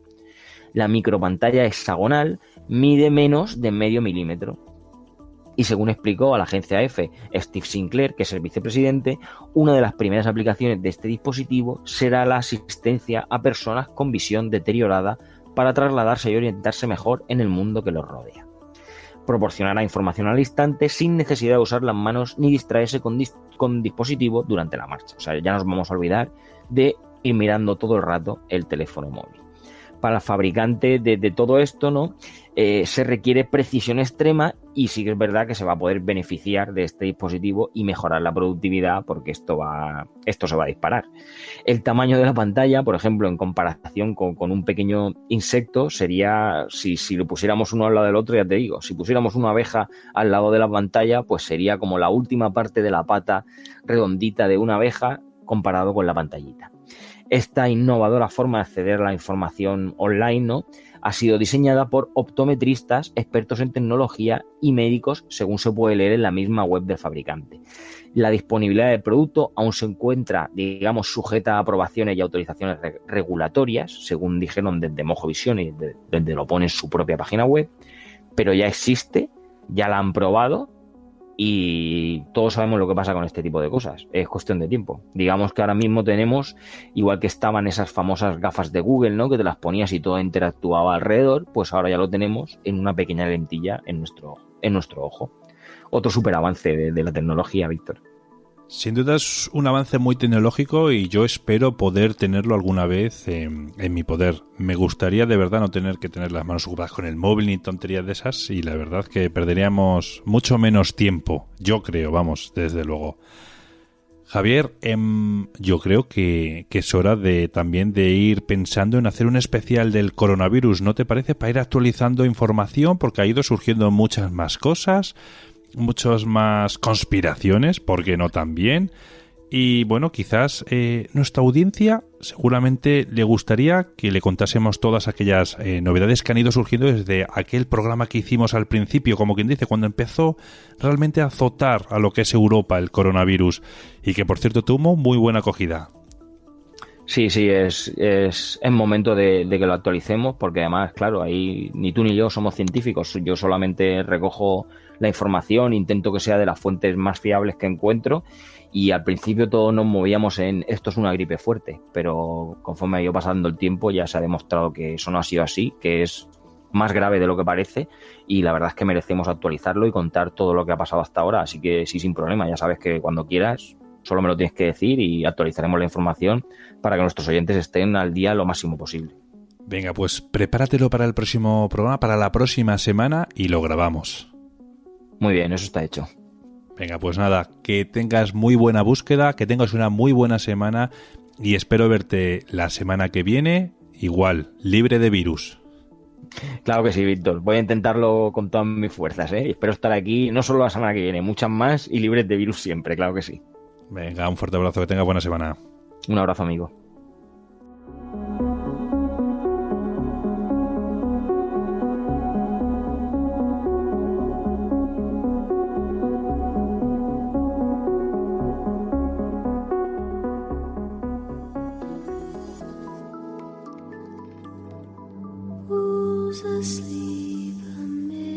Lugares con historia, con Kela Carrasco.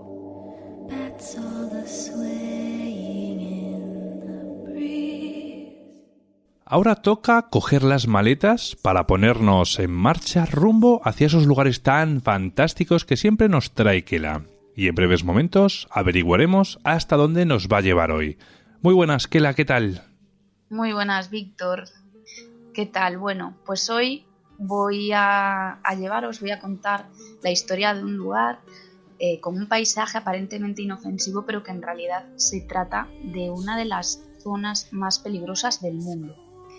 Me estoy refiriendo a la conocida como Zona Roja de Francia, que es una gran extensión de tierra muerta en el corazón de Europa, que está situada más concretamente al noroeste de Francia, vallada y prohibida al público, ya que adentrarse en ella es literalmente imposible, no solo porque está prohibido, sino porque se encuentra muy dañada tanto física como ambientalmente. Allí el 99% de las plantas y la vida animal muere debido a los altos niveles de contaminación que hay. ¿Y cuál es la historia de este lugar y por qué está tan contaminado? Pues estos bosques albergan cantidades incontables de proyectiles y también miles de cadáveres sin identificar de los soldados caídos en la batalla de Verdún durante la Primera Guerra Mundial. La batalla de Verdún duró 300 días y borró del mapa nada menos que a 9 pueblos. 6 de ellos nunca pudieron volver a ser reconstruidos y los otros 3 solo algunas partes. Se la bautizó como la madre de todas las batallas, en la que además los franceses lucharon solos contra los alemanes sin ayuda aliada, y de hecho consta como la última victoria militar francesa en solitario. Hablamos de constantes bombardeos y más de 500.000 de muertos que cambiaron y marcaron el paisaje de este lugar para siempre. Francia evacuó la zona en cuanto finalizó la guerra, el 11 de noviembre de 1918, y automáticamente la declaró incompatible con la vida. 1.200 kilómetros cuadrados, como dije, impenetrables. Una cifra que por suerte va aminorando poco a poco gracias a las labores de limpieza comenzadas en la década de los años 70. Estas limpiezas son realizadas a mano por los operarios, con mucho cuidado porque mucha munición está sin detonar, y esa contaminación también les daña directamente, ya que se exponen a un alto peligro y no es la primera vez que sufren accidentes por la realización de estas labores. Es muy triste pensar que se tardarán siglos en recuperar este espacio natural en su totalidad para que de nuevo pueda volver a ser habitable, porque como es obvio, está terminantemente prohibido construir o cultivar la tierra, y es que a no más de 15 centímetros de profundidad se hallan toda clase de proyectiles y granadas cargadas, balas oxidadas o esos elevados niveles de contaminación que tiene el suelo, que contienen pues plomo, mercurio, arsénico y otros gases muy peligrosos. Podría decirse que la zona roja es un antiguo arsenal y cementerio sin lápidas que oculta los cadáveres de más de 100.000 soldados desaparecidos en combate. Según los datos, se estima que entre el 21 de febrero al 18 de diciembre de 1916 perecieron en la Primera Guerra Mundial entre 700.000 y 1.250.000 hombres. Y solo en la batalla de Verdún la artillería alemana lanzó 21 millones de proyectiles, por lo que además de la madre de todas las batallas también se la conoce como la batalla que volvió locos a los hombres, y no es para menos con semejante carnicería bélica, ¿no? Hablamos de 700.000 bajas en total y más de 200.000 heridos. El ejército alemán bombardeó intensamente este lugar. Fue una guerra de trincheras en las cuales alrededor del 10% de los soldados murieron, si no era por el impacto de un proyectil, era por enfermedad, hambruna, frío o intoxicación. En este conflicto se puso en práctica como innovación militar el uso de los gases venenosos como el lacrimógeno o el famoso gas mostaza u otros químicos letales como el fosgeno, que afectaba al sistema pulmonar y de hecho fue el responsable del mayor número de muertes. El suelo donde se estableció este campo de batalla quedó modificado a consecuencia de las erosiones causadas por las bombas, y la zona de trincheras fue repoblada de árboles que se plantaron durante los años 30 para esconder y disimular la terrible barbarie que allí se vivió.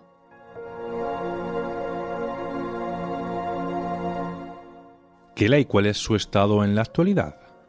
Pues en la actualidad las autoridades siguen trabajando para retirar toda la munición de este lugar. Como dije antes, esas labores de limpieza y a la operación en sí se la conoce como la cosecha de hierro, pues como dije antes, ¿no? Que estos operarios recogen las municiones con sus propias manos, jugándose la vida para recuperar ese bosque. En el año 2005, entre 2005 y 2006, gracias a varios experimentos realizados, supongo que gracias pues también a detectores de metales, digo yo, ¿no? Fueron hallados 300.000 proyectiles por cada 10.000 metros cuadrados y cientos de personas fueron muriendo a causa de estos restos que todavía quedan allí. Desgraciadamente, un siglo después, el suelo y el agua siguen contaminados por el arsénico o el perclorato en el caso del agua, y se estima que la recuperación todavía podría tardar entre 300 y 700 años más. Los bosques de Verdún quedaron marcados para siempre con sus trincheras en zigzag y cráteres abiertos por las granadas a modo pues, de cicatrices terrestres, ¿no? Y la hierba, aunque ya ha crecido, y en los hoyos también pues, crecen esos árboles tan jóvenes, porque en realidad pues, el bosque no es antiguo, ya que fue, como dije, también plantado en la década de los 30, pues eso sigue muy mal. Y en resumidas cuentas, pues lo que allí hay en la actualidad pues son eso, búnkeres que están totalmente destrozados, fortificaciones totalmente desmoronadas. Se puede ver algún cartel en alguno de estos pueblos que han desaparecido, ¿no? donde se cita la antigua ubicación, pues donde estaba la iglesia del pueblo. Y al fin de cuentas, pues son eso, los últimos resquicios, testigos mudos de lo que supuso la Primera Guerra Mundial. O no, porque bueno, ya sabes que donde, lo dije alguna vez en el programa, ¿no?, que en los lugares donde se vivieron grandes tragedias parece que se quedan registrados esos sonidos, ¿no?, los ecos de la historia, como por ejemplo en España tenemos el caso de Belchite y las famosas psicofonías de los motores de los aviones o esas bombas al caer.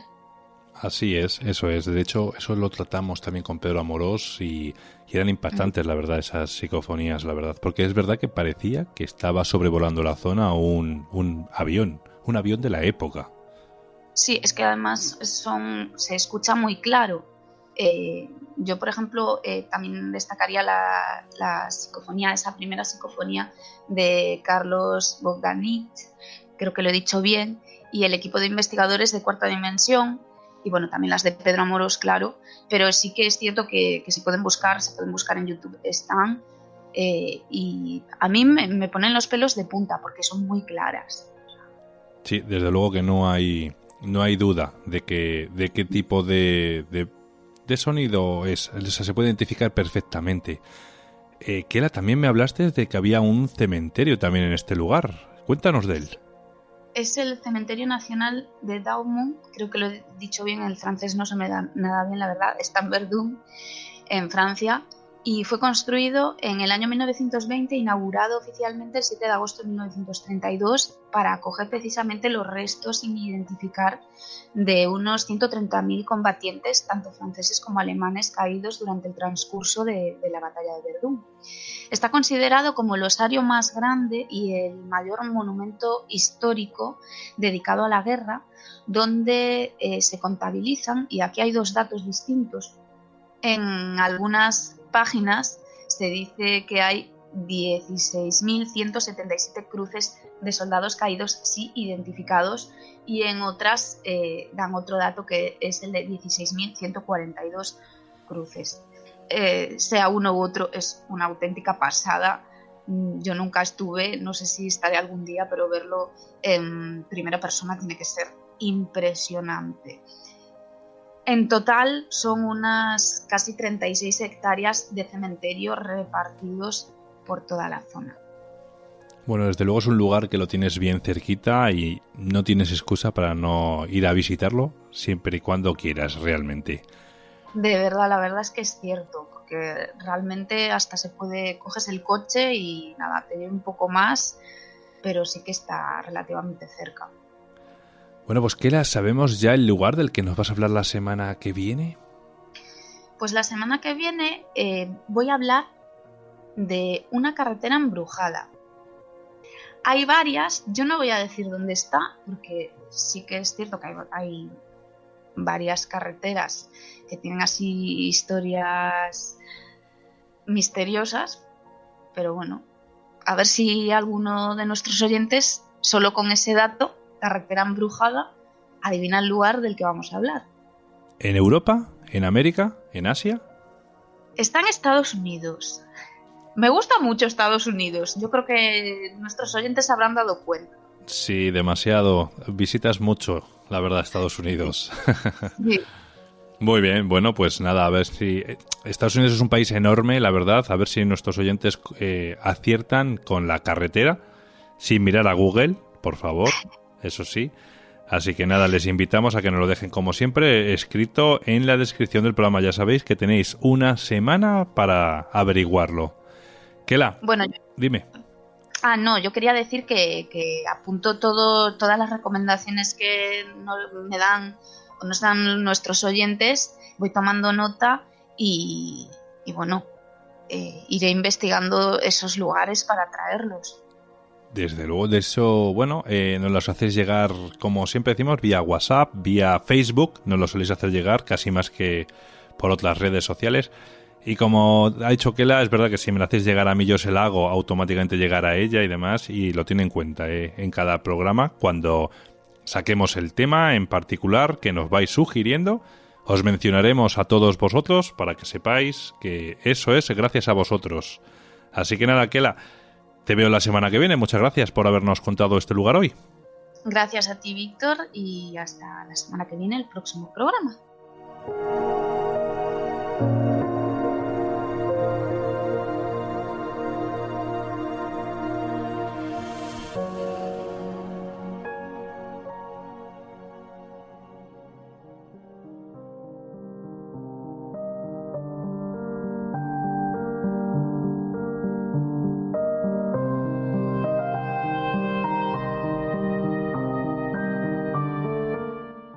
Como hablamos en el sumario, tenemos al COVID-19 hasta en la sopa, y aunque su mortandad no es para nada elevada comparada con otras enfermedades, sí que está infundiendo bastante miedo en la población. Quizás gran parte de ese miedo es a causa de que creamos que no nos están contando todo lo que realmente saben, algo que la verdad no sería de extrañar. Nunca lo han hecho y esta vez no iba a ser diferente. Los medios también están haciendo su trabajo de información a la vez que desinformación, y esto ha conseguido desviar también nuestra atención de los verdaderos culpables y de quién o quiénes sacan tajada de esta situación. Nuestro colaborador Samuel Cruz, que ya le conoceréis de otros programas, nos ha querido contar cómo ve él esta situación como experto geopolítico que es, y su opinión dista mucho de lo que cuentan los grandes medios, así que vamos a escucharle y os dejo con él.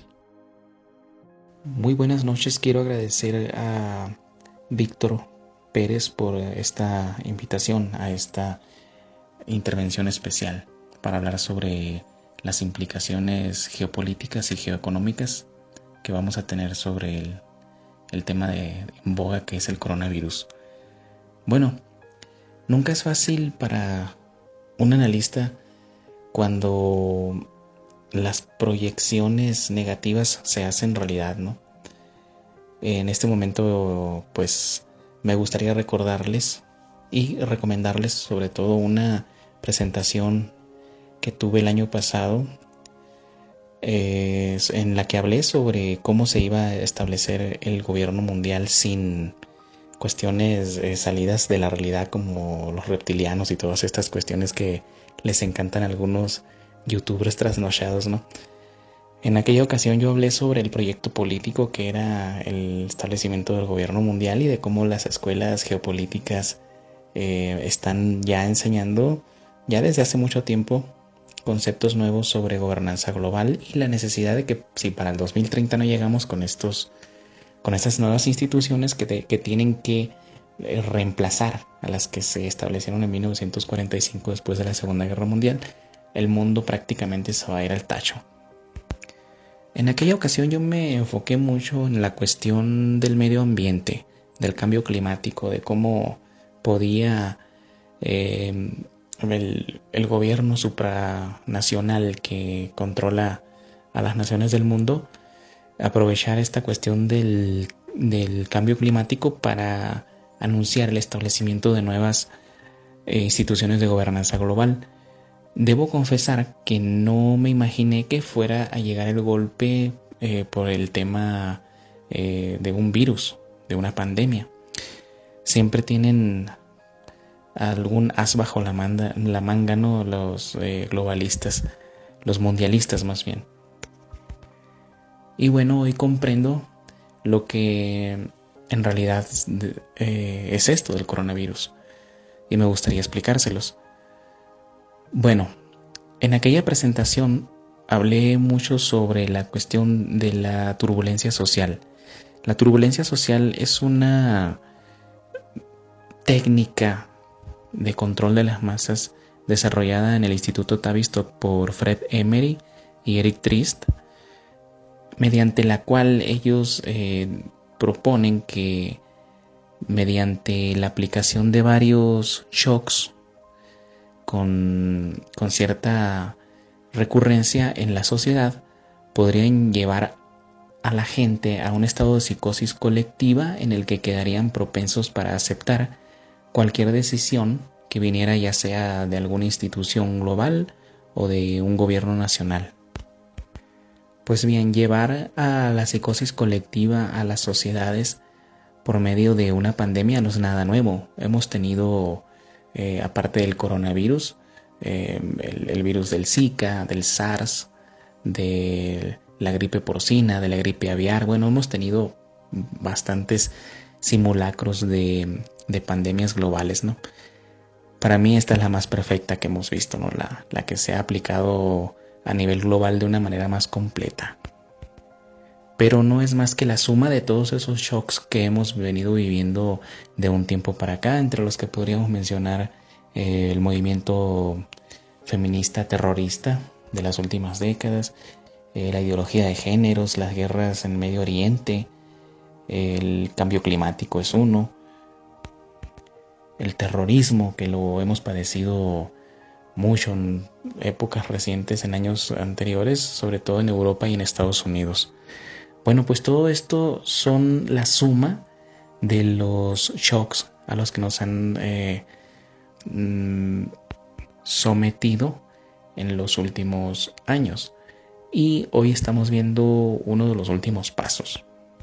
Pero bueno, en realidad el peligro más grande que estamos enfrentando en este momento como civilización no es el virus en sí, sino los resultados que va a traer el frenón de la economía mundial, que es el que estamos padeciendo, ¿no?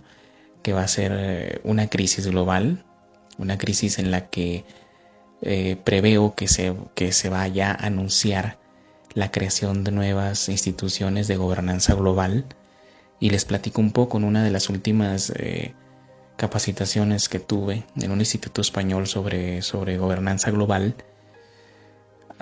Hablamos largo y tendido en todo el curso sobre la necesidad de la instauración de nuevas instituciones de gobernanza global que reemplazaran a las anteriores, como lo es el Banco Mundial, el Fondo Monetario Internacional y otras, ¿no?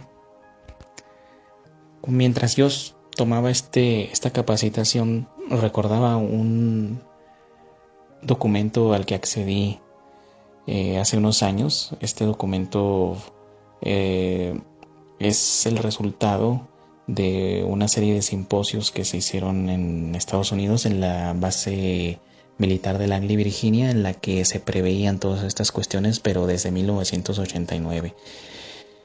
En este documento podemos leer claramente que en un futuro cercano se tendrían que establecer nuevas instituciones que controlaran un ejército global, un sistema económico global y una institución mundial que cuidara del medio ambiente.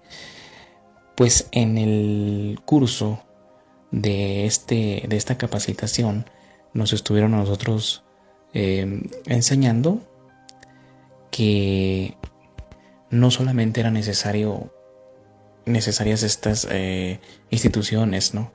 Sino que también era necesario una institución que controlara una especie de moneda global. Pero bueno, estas cuestiones no quiero que las relacionen con teorías de la conspiración. Es un tema muy real, no tiene nada que ver con teorías de la conspiración.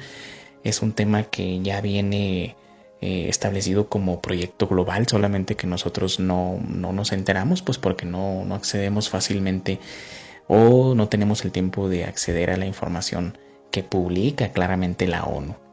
Ahora bien, me gustaría hablarles sobre lo que se viene después del coronavirus, ya que el mundo vuelva a girar, por decirlo de alguna manera, porque en este momento estamos bajo una ley marcial a nivel global. Todos encerrados en nuestras casas, nadie puede trabajar, y lo que se busca hacer con esto por parte de los mundialistas, ya no los llamemos globalistas, es el hecho de pegarle un respiro a la economía mundial y hacer entender que hay una necesidad de que haya un nuevo sistema de intercambio mundial. Expliquemos esto de una manera. En 1944, antes de que terminara la Segunda Guerra Mundial, ya estaba establecido un nuevo sistema económico mundial de intercambio global a través de los acuerdos de Bretton Woods. Lo que estamos viviendo hoy en día es el previo para que veamos el establecimiento o la negociación de un nuevo Bretton Woods, pero no se va a decidir esta vez en Estados Unidos, se va a decidir en el nuevo regente del nuevo orden mundial, que es el país de China. Ahora, a mí me gustaría aclarar una cosa, no estamos viendo, aunque muchas personas no van a estar de acuerdo conmigo, pero lo vamos a ver, el resultado en unos años vamos a ver que es real lo que digo, de que no hay una guerra económica entre Estados Unidos, China y Rusia por una parte. Lo que estamos viendo en realidad es una guerra de estas tres grandes potencias contra el mundo. ¿Y por qué lo digo esto? Porque la gente a veces olvida que entre los 5 vencedores de la Segunda Guerra Mundial están Estados Unidos, China y Rusia, junto con Gran Bretaña y Francia por ahí. Pero debemos tener bien en claro que el mundo en el que vivimos es resultado de esas potencias. El mundo está hecho a imagen y semejanza de lo que esas potencias quisieron. Es cierto que a simple vista podemos ver nosotros una rivalidad entre todos estos países, quizás, ¿no? Por ahí el bloque ruso-chino contra el bloque occidental, ¿no? Pero no es así en realidad. Y me gustaría profundizar más en la cuestión del documento de Langley, Virginia, que les mencioné, pero sería muy largo entrar en eso. Pero ahí se menciona claramente cómo es que estos países en un futuro cercano, que es hoy, que yo comprendo que es hoy el futuro del que ellos hablaban, iban a crear 2 bloques económicos, o sea, el occidental y el oriental, y que al final de cuentas se iban a unir para garantizar la economía global. Entonces estamos hablando claramente de una moneda única, como lo han estado diciendo muchas personas hace un montón de tiempo y que las hemos tomado por locas, que dicen así a grandes rasgos que los objetivos de las élites globales son establecer un gobierno mundial con una moneda única y por ahí con una religión única, ¿verdad? Por ahí nos falta ver nada más lo de las religiones, pero en este momento están las cosas puestas para que tengamos lo de la moneda única. Que yo no pienso que se vaya a anunciar tajantemente como la única opción, sino que quizás vamos a empezar a entrar a una época de mucho más empleo de la moneda electrónica, como el Bitcoin, como la tarjeta de crédito. Entonces vamos a dejar de usar mucho dinero físico. Es por eso que se ha pegado un frenón de todo el intercambio mundial de divisas y te dicen quédate en casa, no trabajes porque te vas a morir. Así de sencillo, ¿no? Supongamos que la economía mundial es un globo que estaba súper inflado y en cualquier momento nos iba a estallar en la cara, ¿no? Entonces lo que están haciendo en este momento las potencias mundiales es sacarle un poquito de aire a ese globo. Es una comparación burda si quieren, pero es una comparación válida. Ahora me gustaría tocar el tema de un evento que se celebró en octubre del año pasado, que se llama Evento 201. Muchos de ustedes quizás ya lo han escuchado, y si no lo han escuchado, aquellos que tengan un nivel de inglés básico podrán acceder a YouTube, porque está colgado todavía el video. Fueron 5 sesiones de este ejercicio de guerra que se celebró por parte de la Fundación Bill Gates, por el Foro Económico Mundial y por la Organización Mundial de la Salud. En ese evento, curiosamente, ellos describieron exactamente lo que está ocurriendo ahora, lo del coronavirus. La casualidad es tan grande que ellos anunciaron, o bueno, dentro del ejercicio de guerra que hicieron, simularon que había un brote mundial de un coronavirus, así directamente lo dijeron. La única diferencia es que se generaba en Brasil, no se generaba en China, y afectaba a China, a Portugal, bueno, se expandía por todo el mundo. Algunos países lo controlaban, pero después el virus mutaba y se reintroducía en esos países.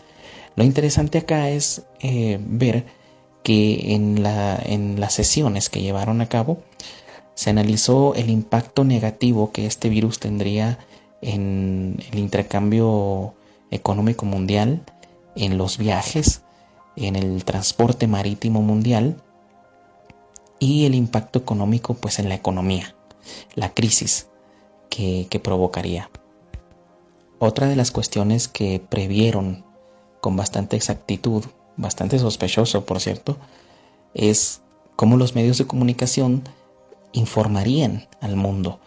A mí me ha sorprendido mucho que en todas las páginas de internet a las que tú entras, ya sea Wikipedia, ya sea YouTube, lo que sea, y las compañías de telefonía celular cada rato te están mandando información sobre el coronavirus. El coronavirus es esto, el coronavirus es otro, el coronavirus, todos los días tenemos coronavirus para desayunar, comer y cenar.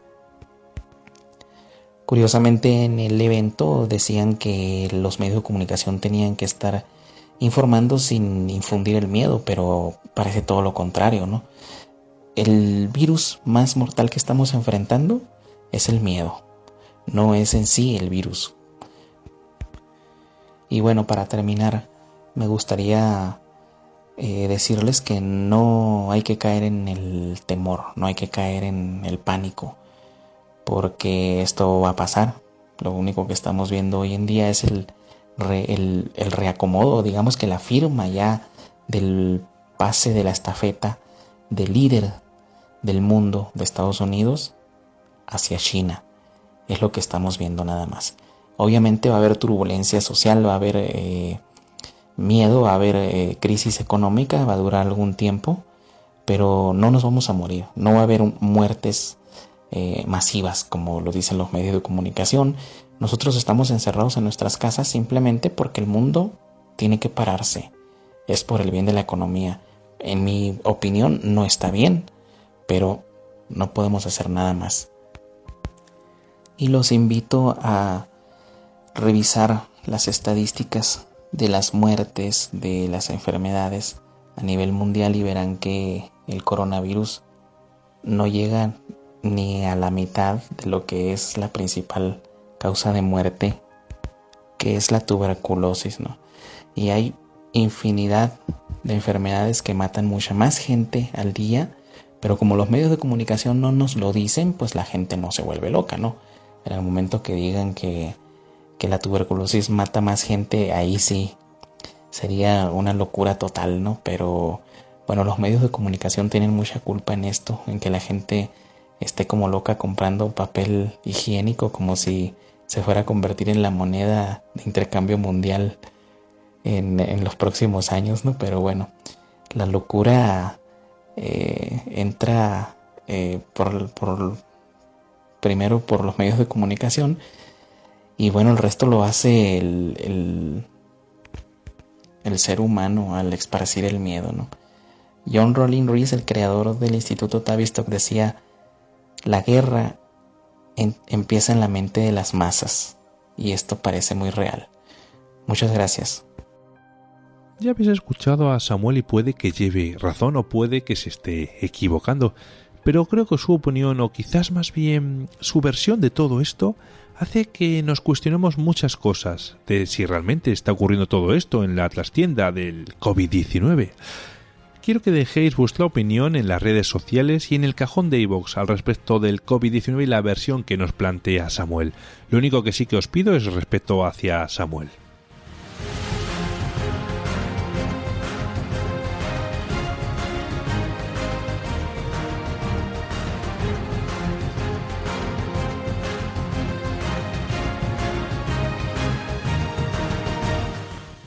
Ya estamos llegando a la etapa final del programa de esta semana.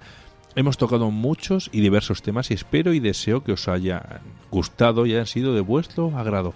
Vamos a seguir acompañándoos todas las semanas para haceros lo más amena posible esta cuarentena. Acordaros de respetar las rutinas impartidas por las autoridades sanitarias, y ya no es solo por nosotros mismos, es más por nuestros mayores. De no hacerlos, podríamos acelerar sin querer el curso de la vida. Hacerles caso, que no os cuesta nada. Y ahora sí, paso a recordaros las formas de contacto. En Twitter nos podréis encontrar como @universored, nos podréis mandar un email a misteriosouniversored@gmail.com. El Facebook lo vais a encontrar con el mismo nombre del programa, el teléfono del WhatsApp es el 689 80 96 32 y acordaos de añadir el +34 si os encontráis fuera de España, y también podéis uniros al grupo de Telegram que vais a encontrar en la descripción. Os deseo una muy buena semana y nos vemos en el próximo programa. Un fuerte abrazo para todos.